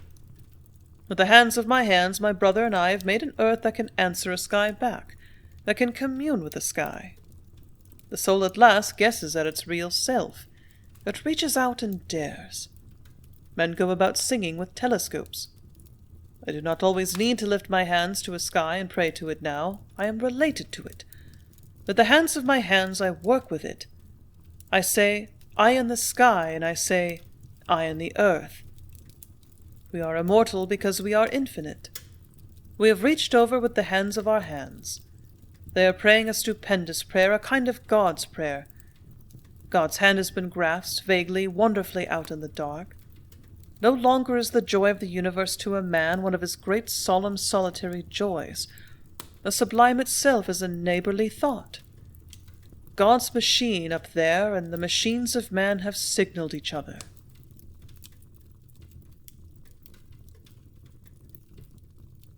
The idea of God. My study, not the place where I get my knowledge, but the place where I put it together, is a great meadow. 10 square, splendid, level miles of it, as fenceless and as open as the sky. Nearly 2 mountains to stand guard. If H, the scientist who lives nearest to me, that is, nearest to my mind, were to come down to me tomorrow morning, down in my meadow with its huge triangle of trolleys and railways humming gently around the edges, and tell me that he had found a god, I would not believe it. Where, I would say, and which bottle? I have groped for one all these years. Ever since I was a child I have been groping for a god. I thought one had to. I have turned over the pages of ancient books, and hunted in morning papers, and rummaged in the events of the great world, and looked on the underside of leaves, and guessed on the other sides of stars, and all in vain. I never could make out to find a god in that way. I wonder if anyone can. I know it is not the right spirit to have, but I confess that when the scientist, the smaller sort of scientist around the corner in my mind and everybody's mind, with all his retorts and things, pottering with his argument of design, comes down to me in my meadow and reminds me that he has been looking for a god, and tells me cautiously and with all his kind, conscientious hems and haws that he has found him, I wonder if he has. The very necessity a man is under of seeking a god at all, in a world alive all over like this, a feeling obliged to go on a long journey to search one out, makes one doubt if the kind of god he would find would be worth while. I have never caught a man yet who has found his god in this way, enjoying him or getting one else to. It does seem to me that the idea of a god is an absolutely plain, rudimentary, fundamental, universal human instinct. That the very essence of finding a god consists in his not having to be looked for, and giving oneself up to one's plain, everyday, infinite experiences. I suppose, if it could be analyzed, the poet's real quarrel with the scientist is not that he is material, but that he is not material enough. That he does not conceive matter enough to find a god. I cannot believe, for instance, that any man on earth to whom the great spectacle of matter going on every day before his eyes is a scarcely noticed thing. Any man who is willing to turn aside from this spectacle as a whole, and who looks for a god, like a chemist in a bottle, for instance, a bottle which he places absolutely by itself, would be able to find one if he tried. It seems to me that it is by letting oneself have one's infinitely related experiences, and not by cutting them off, that one comes to know God. To find God who is everywhere, one must at least spend a part of one's time in being everywhere oneself, and relating one's knowledge to all knowledge. There are various undergirding arguments and reasons, but the only way I really know there is an infinite God is because I am infinite in a small way myself. Even the matter that has come into the world connected with me and that belongs to me is infinite. If my soul, like some dim pale light left burning within me, were merely to creep to the boundaries of its own body, it would know there was a God. The very flesh I live with every day is infinite flesh. From the furthest rumors of men and women, the furthest edge of time and space, my soul has gathered dust to itself. I carry a temple about with me. If I could do no better, and if there were need, I am my own cathedral. I worship when I breathe. I bow down before the tick of my pulse. I chant to the palm of my hand. The lines in the tips of my fingers could not be duplicated in 1,000,000 years. Shall any man ask me to prove there are miracles, or to put my finger on God, or to go out into some great breath of emptiness or argument to be sure there is a God? I am infinite. Therefore there is a God. I feel daily the God within me. Has he not kindled the fire in my bones, and out of the burning dust warmed me before the stars, made a hearth for my soul before them? I am at home with them. I sit daily before worlds as at my own fireside. I suppose there is something intolerant and impatient and a little heartless about an optimist, especially the kind of optimism that is based upon a simple, everyday, rudimentary joy in the structure of the world. There is such a thing, I suppose, with some of us as having a kind of devilish pride in faith, as one would say to ordinary mortals and creepers and considerers and arguers, "Oh, now just see me believe."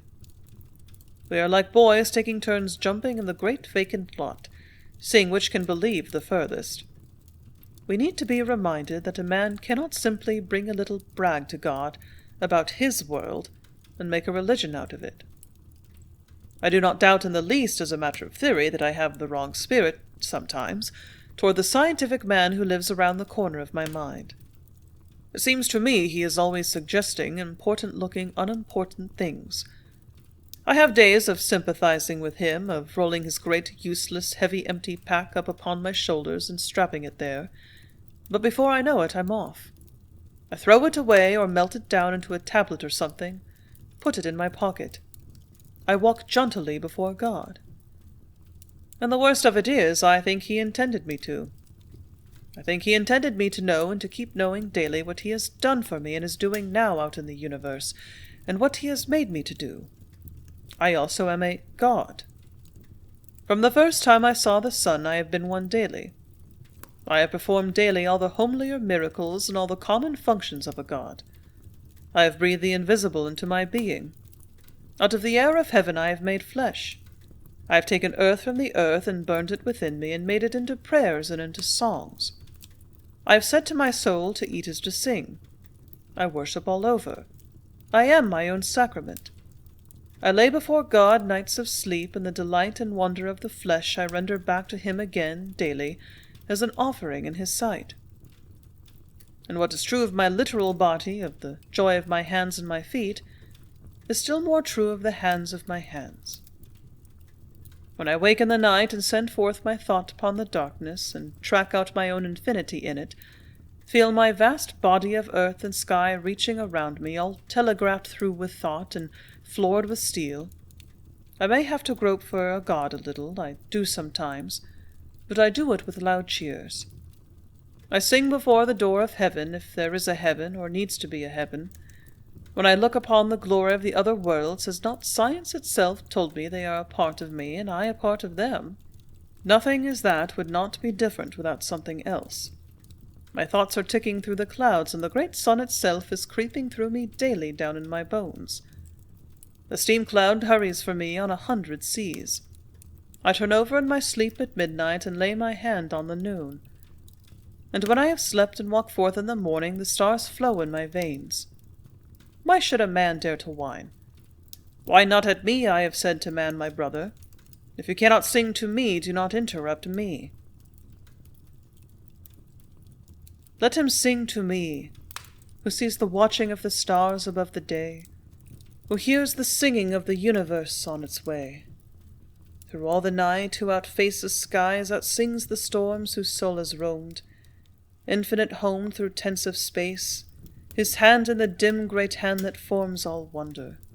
Let him sing to me, who is the sky voice, the thunder lover, who hears above the wind's fast-flying shrouds the drifted darkness, the heavenly strife, the singing on the sunny sides of all clouds of his own life.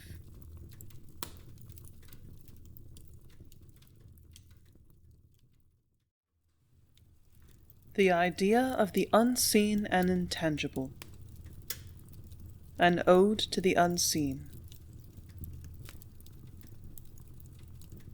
Poets of flowers, singers of nooks in space, petal-mongers, embroiderers of words, in the music-haunted houses of the birds, singers with the thrushes and peewees, and the glimmer-lighted roofs of the trees, unhand my soul.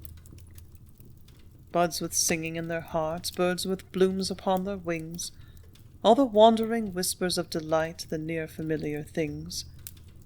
Voice of pine trees, winds of daisies, sounds of going in the grain, shall not bind me to thy singing when the sky with God is ringing for the joy of the rain.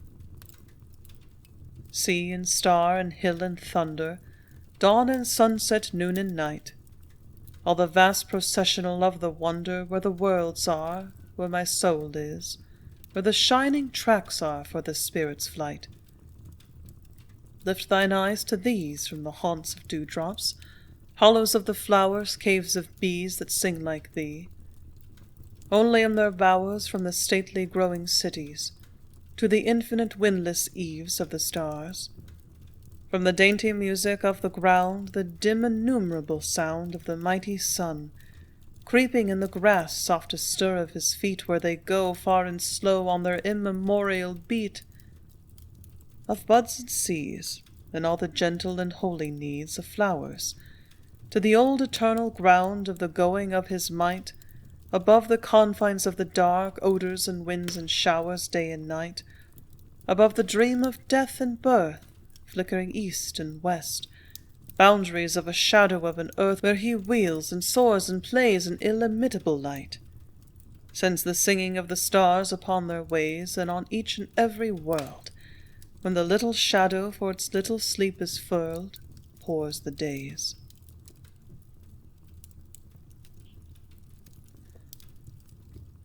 The first time I gazed in the great town upon a solid mile of electric cars threaded with nothing, mesmerism hauling a whole city home to supper, it seemed to me as if the central power of all things, the thing that floats and breathes through the universe, must have been found by someone, gathered up from between stars and turned on, poured down gently on the planet, falling on 1,000 wheels and run on tops of cars, the secret thrill that softly and out in the darkness and through all ages has done all things. I felt as if I had seen the infinite in some near familiar humdrum place. I walked on in a dazed fashion. I do not suppose I could really have been more surprised if I had met a star walking in the street. In my deepest dream I heard the song running in my sleep, through the lowest caves of being down below, where no sound is, sun is, hearing, seeing, that men know. There was something about it, about that sense of the mile of cars moving, that made it all seem very old.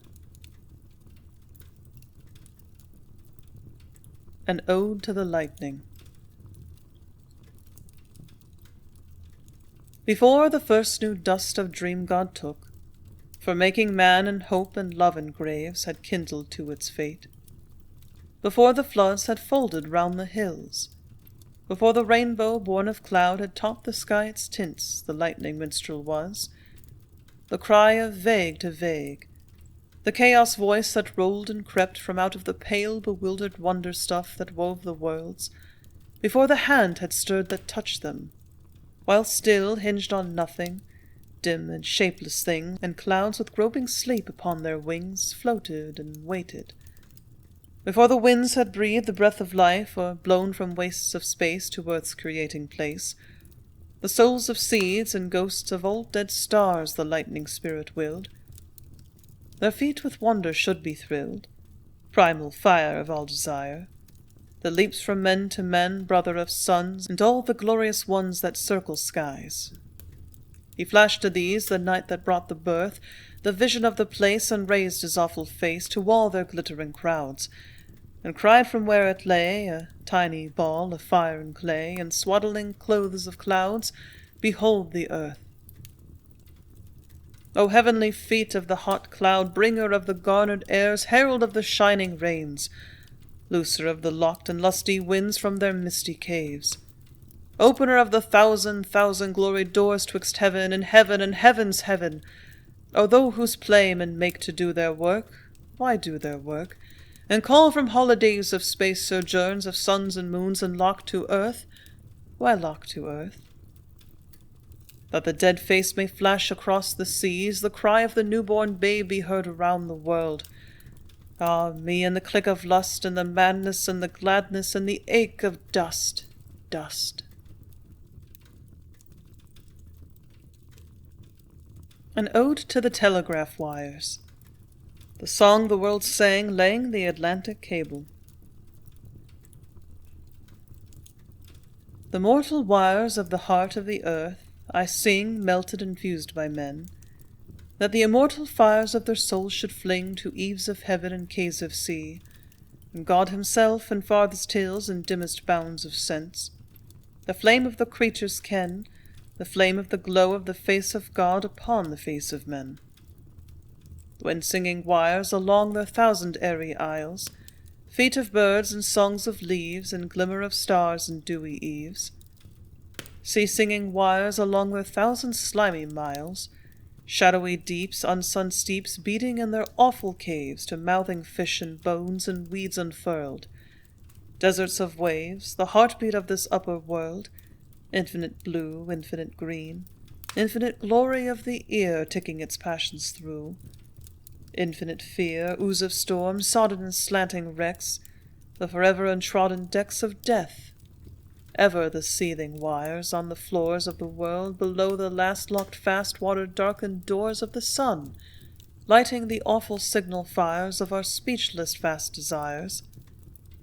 On the mountains and the hills of the sea, till the sandy buried heights and the sullen sunken vales, and fire-defying barrens of the deep, the hearth of souls shall be, beacons of thought, and from the lurk of the shark to the sunrise-lighted eyrie of the lark, and where the farthest cloud-sail fills, shall be felt the throbbing and the sobbing and the hoping, the might and mad delight, the hell and heaven groping of our little human wills.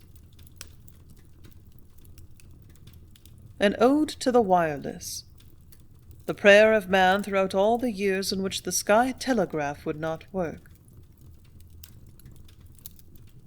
Roofed in with fears beneath its little strip of sky that is blown about, in and out, across my wavering strip of years, who am I, whose singing scarce doth reach the cloud-climbed hills, to take upon my lips the speech of those whose voices heaven fills with splendor? And yet I cannot quite forget that in the underdawn of dreams I have felt the faint surmise, shining through the starry deep of my sleep, that I with God went singing once up and down the suns and storms, through the phantom-pillared forms and stately silent naves and thunder-dreaming caves of heaven. Great Spirit, thou in my being's burning mesh hath wrought the shining of the mist through and through the flesh, who through the double-wondered glory of the dust has thrust habits of skies upon me, souls of days and nights where the deeds that needs must be, the dreams, the high delights, that I once more may hear my voice from cloudy door to door rejoice, may stretch the boundaries of love beyond the mumbling mock horizons of my fears to the faint remembered glory of those years, may lift my soul and reach this heaven of thine with mine? Where are the gleams? Thou shalt tell me, shalt compel me. The sometime glory shall return, I know. The day shall be, when by wandering I shall learn with vapor fingers to discern the music-hidden keys of skies, shall touch like thee, until they answer me, the chords of the silent air, and strike the wild and slumber music out dreaming there. Above the hills of singing that I know, on the trackless soundless path, that wonder hath I shall go, beyond the street cry of the poet, the hurdy-gurdy singing of the throngs, to the throne of silence, where the doors that guard the farthest faintest shores of day swing their bars, and shut the songs of heaven in from all our dreaming doing din behind the stars. There at last the climbing and the singing past, and the cry my hushed and listening soul shall lie at the feet of the place where the singer sings, who hides his face. The Idea of Great Men. I had a vision under a green hedge, a hedge of hips and haws men yet shall hear, archangels rolling over the high mountains, old Satan's empty skull. As it looks from Mount Tom, casting a general glance around, the earth has been put into shape now to do things. The earth has never been seen before looking so trim and convenient, so ready for action as it is now. Steamships and looms and printing presses and railways have been supplied, wireless telegraph furnishings have lately been arranged throughout, and have put in speaking tubes on nearly all the continents, and it looks, as seen from Mount Tom, at least as if the planet were just being finished up now for a great author. It is true that art and literature do not have, at first glance, a prosperous look in a machine age, but probably the real trouble the modern world is having with its authors is not because it is a world full of materialism and machinery, but because its authors are the wrong size. The modern world, as it booms along, recognizes this in its practical way, and instead of stopping to speak to its little authors, to its poets crying beside it, and stooping to them and encouraging them, it is quietly and sensibly, as it seems to some of us, going on with its machines and things, and making preparations for bigger ones. I have thought the great authors in every age were made by the greatness of the listening to them. The greatest of all, I notice, have felt listened to by God. Even the lesser ones, who have sometimes been called greatest, have felt listened to, most of them, one finds, by nothing less than nations. Jesus gathers kingdoms about him in his talk like an infant class. It was the way he felt. Almost anyone who could have felt himself listened to in this daring way that Jesus did would have managed to say something. He could hardly have missed, one would think, letting fall one or two great ideas at least, ideas that nations would be born for. It ought not to be altogether without meaning to a modern man that the great prophets and interpreters have talked as a rule to whole nations, and that they have talked to them generally too for the glory of the whole earth. They could not get their souls geared smaller than a whole earth. Shakespeare feels the generations stretching away like galleries around him listening when he makes love. It was no particular heroism or patience in the man Columbus that made him sail across an ocean and discover a continent. He had the girth of an earth in him and had to do something with it. He could not have helped it. He discovered America because he felt crowded. One would think from the way some people have of talking or writing of immortality that it must be a kind of knack. As a matter of historic fact, it has almost always been some mere great man's helplessness. When people have to be created and born on purpose, generation after generation of them to listen to a man, 2,000 or 3,000 years of them sometimes on this planet, it is because the man himself, when he spoke, felt the need of them and mentioned it. It is the man who is in the habit of addressing his remarks to a few continents and to several centuries who gets them. I would not dare to say just how or when our next great author on this earth is going to happen to us, but I shall begin to listen hard and look expectant the first time I hear of a man who gets up on his feet somewhere in it and who speaks as if the whole earth were listening to him. If ever there were an earth that is getting ready to listen, and to listen all over, it is this one. And the first great man who speaks in it is going to speak as if he knew it. It is a world which has been allowed, about 1,000,000 years now, to get to the point of where it could be said to begin to be conscious of being a world at all. And I cannot believe that a world which, for the first time in its history, has at last the conveniences for listening all over, if it wants to, is not going to produce at the same time a man who shall have something to say to it. A man that shall be worthy of the first single full audience, sunset to sunset, that has ever been thought of. It would seem as if, to say the least, such an audience as this, gathering half in light and half in darkness around a star, would celebrate by having a man to match. It would not be necessary for him to fall back either, one would think, upon anything that has ever been said or thought of before. Already even in the sight and sounds of this present world has the verse of Scripture about the next come true, eye hath not seen nor ear heard. It is not conceivable that there shall not be something said unspeakably and incredibly great to the first full house the planet has afforded. I have gone to the place of books. I have seen before this all the peoples flocking past me under the earth with their little corner saviors, each with his own little disk of worship all to himself on the planet, partitioned away from the rest for thousands of years. But now the whole face of the earth is changed. No longer can great men and great events be aimed at and glanced off on it into single nations. Great men, when they come now, can generally have a world at their feet. It is not possible that we shall not have them. The whole earth is the wager that we are going to have them. The bids are out. Great statesmen, great actors, great financiers, great authors, even millionaires will gradually grow great. It cannot be helped. And it will be strange if someone cannot think of something to say with this first full house this planet has afforded. Even as it is now, let any man with a great girth of love in him but speak once, but speak one single round-the-world delight, and nations sit at his feet. When Rudyard Kipling is dying with pneumonia, 7 seas listen to his breathing. The nations are in galleries on the stage of the earth now, one listening above the other to the same play following a round sunrise. Every one is affected by it, a kind of soul suction, a great pulling from the world. People who do not want to write at all feel it, a kind of huge soft capillary attraction apparently, to a pen. The whole planet kindles every man's solitude.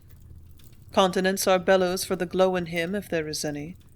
The wireless telegraph beckons ideas around the world. How does a planet applaud, dreams the young author? With a faint flush of light?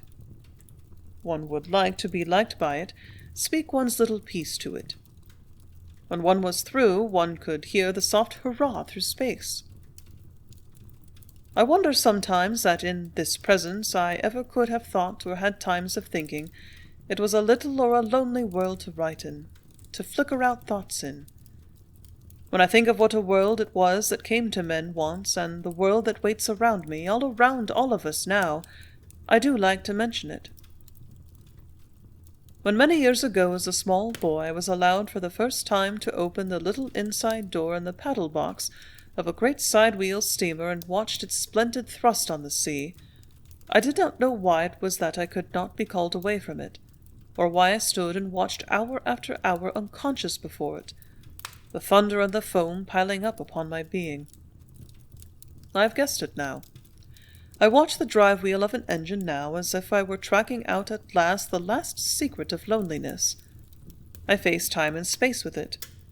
I know I have but to do a true deed, and I am crowded round to help me do it. I know I have but to think a true thought, but to be true and deep enough with a book, feel a world-full for it, put a world-fool in it, and the whole planet will look over my shoulder while I write. Thousands of printing presses under 1,000 skies I hear truth working softly, saying over and over and around the earth the word that was given to me to say. Can anyone believe that this strange, new, deep, beautiful, clairvoyant feeling a man has nowadays, every day, every hour, for the other side of a star, is not going to make arts and men and words and actions great in the world? Silently, you and I, gentle reader, are watching the first great gathering in of a world to listen and to live. The continents are unanimous. There has never been a quorum before. They are getting together at last for the first world-sized man, for the first world-sized word. They are listening him into life.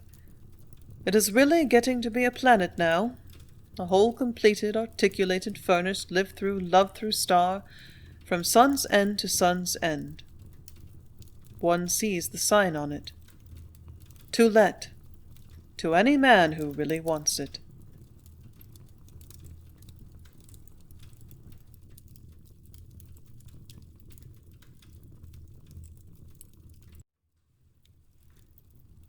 The idea of love and comradeship.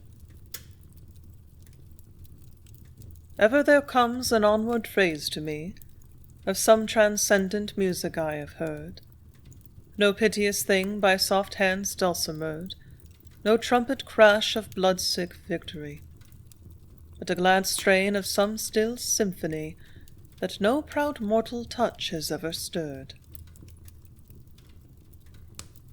Have you ever walked out over the hill in your city at night, gentle reader, your own city, felt the soul of it lying about you, lying there in its gentleness and splendor and lust?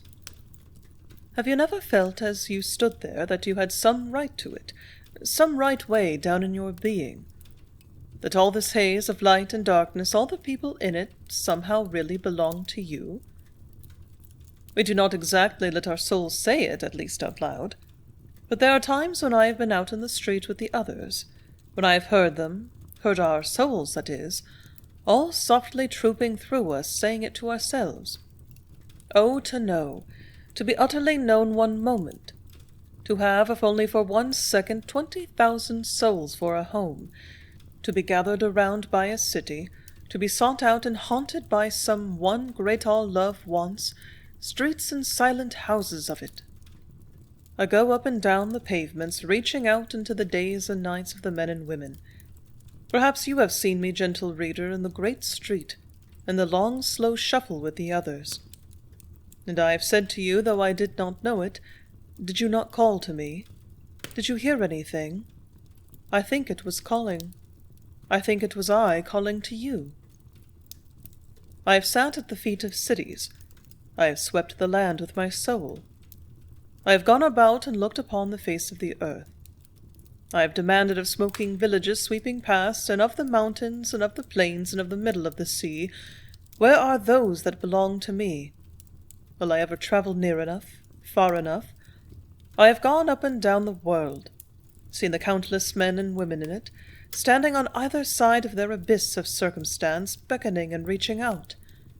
I have seen men and women, sleepless or worn or old, casting their bread upon the waters, grasping at sunsets or afterglows, putting their souls like letters in bottles. Some of them seem to be flickering their lives out like Marconi messages into an infinite, swallowing human space. Always the same wild, aimless sea of living. There does not seem to be a geography for love. My soul answered me, "Did you expect a world to be indexed?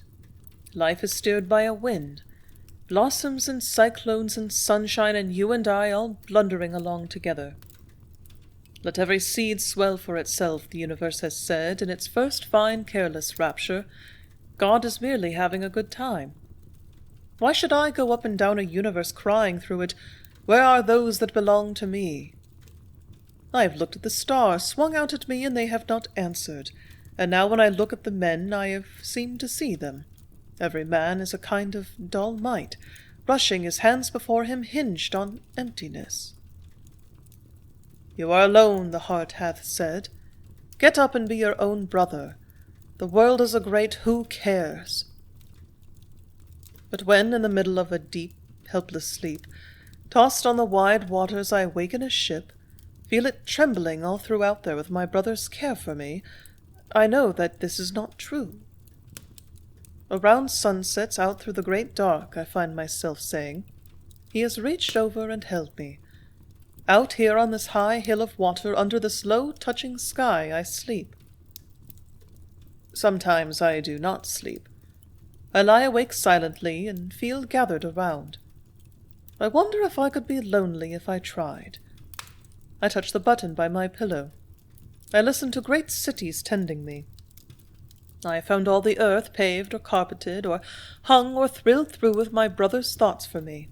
I cannot hide from love. He has hired oceans to do my errands. He has made the whole human race my house-servants. I lie in my berth for sheer joy, thinking of the strange peoples where the morning is, running to and fro for me down under the dark.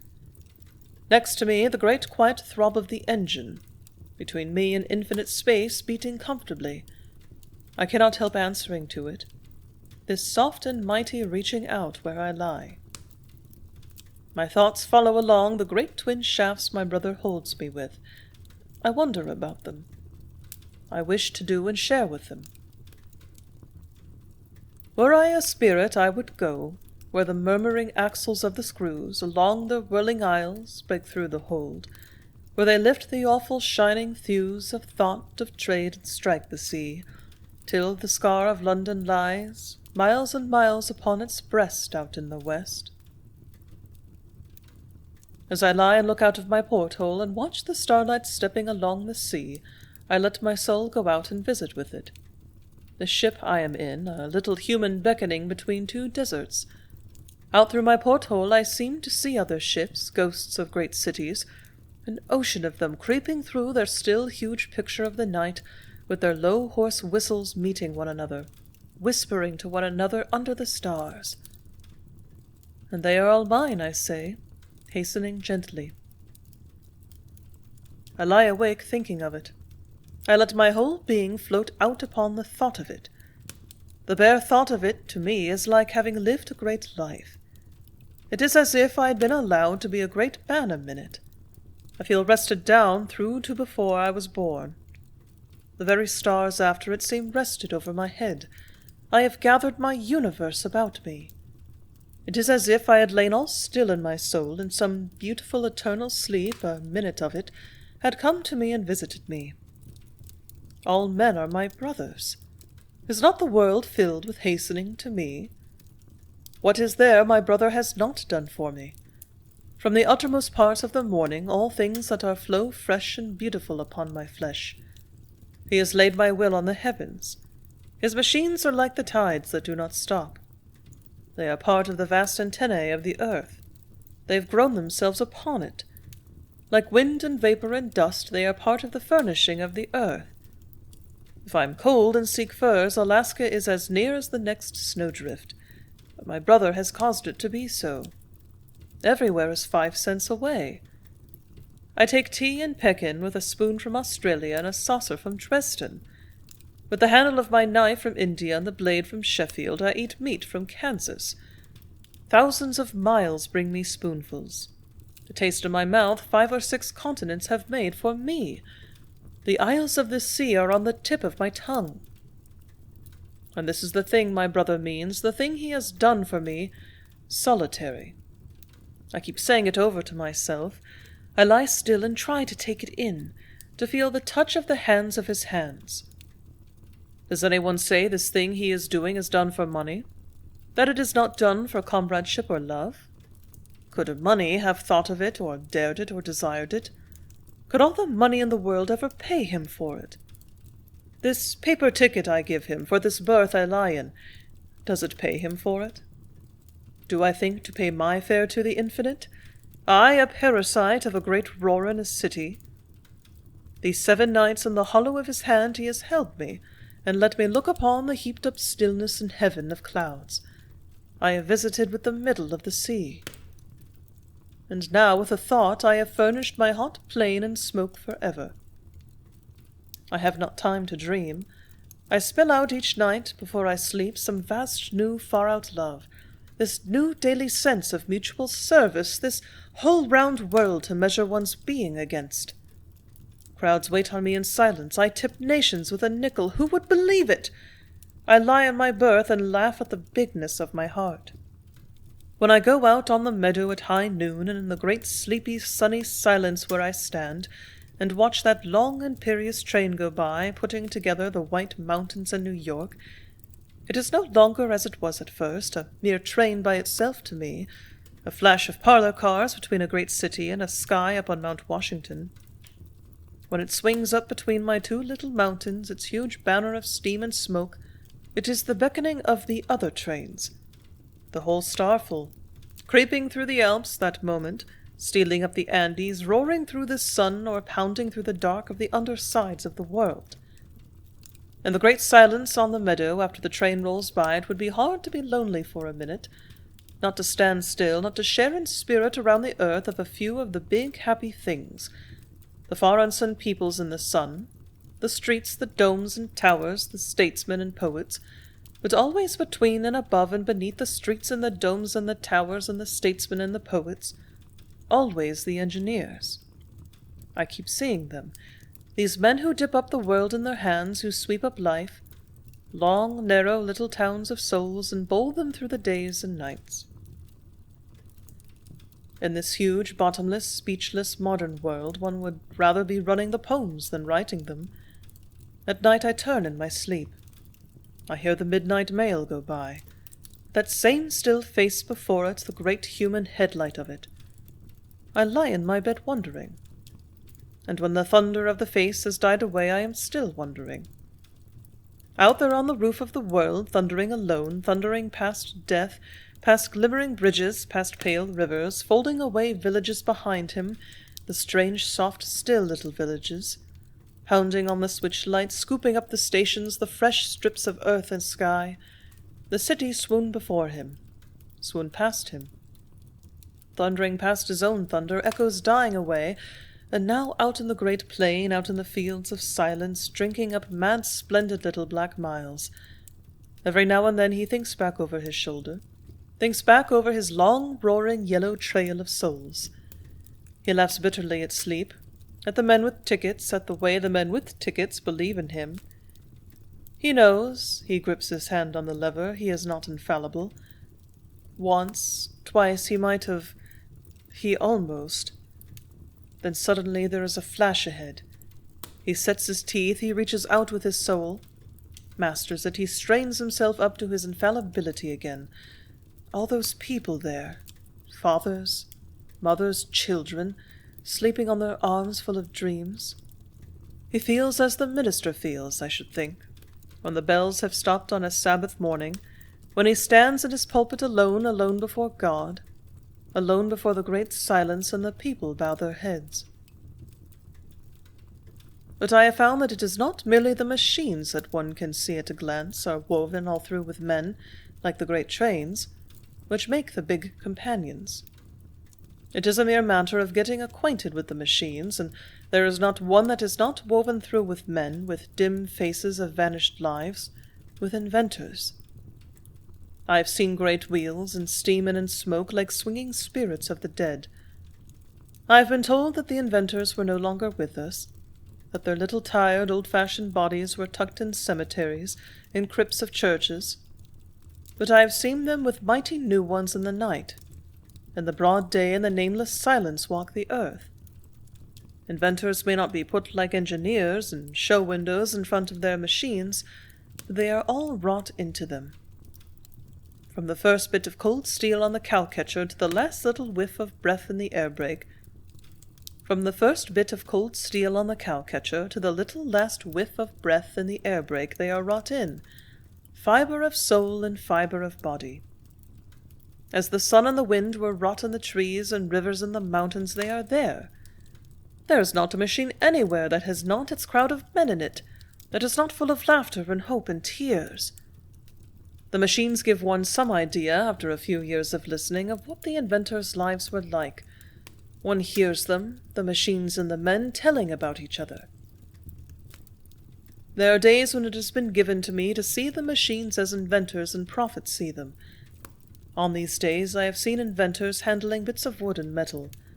I have seen them taking up empires in their hands and putting the future through their fingers. On these days I have heard the machines as the voices of great peoples singing in the street. And after all, the finest, most perfect use of machinery, I have come to think, is this one the soul has, this awful, beautiful daily joy in its presence.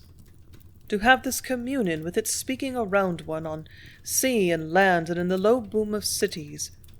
To have all this vast reaching out, earnest machinery of human life, sights and sounds and symbols of it, beckoning to one spirit day and night everywhere, playing upon one the love and glory of the world, to have, when in the last great moment of my life I lay my universe out in order around about me, and lie down to die, I shall remember I have lived.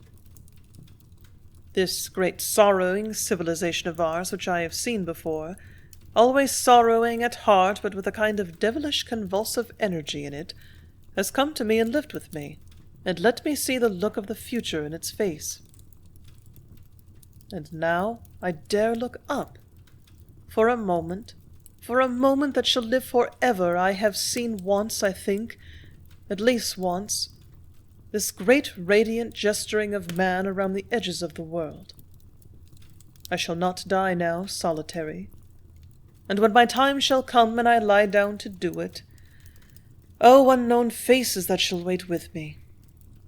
Let it not be with drawn curtains, nor with shy, quiet flowers of fields about me, and silence and darkness. Do not shut out the great heartless-sounding, forgetting-looking roar of life. Rather let the windows be opened. And then, with the voice of mills in the mighty street, all the din and wonder of it, but the sound in my ears of my big brother outside living his great life around his little earth, I will fall asleep.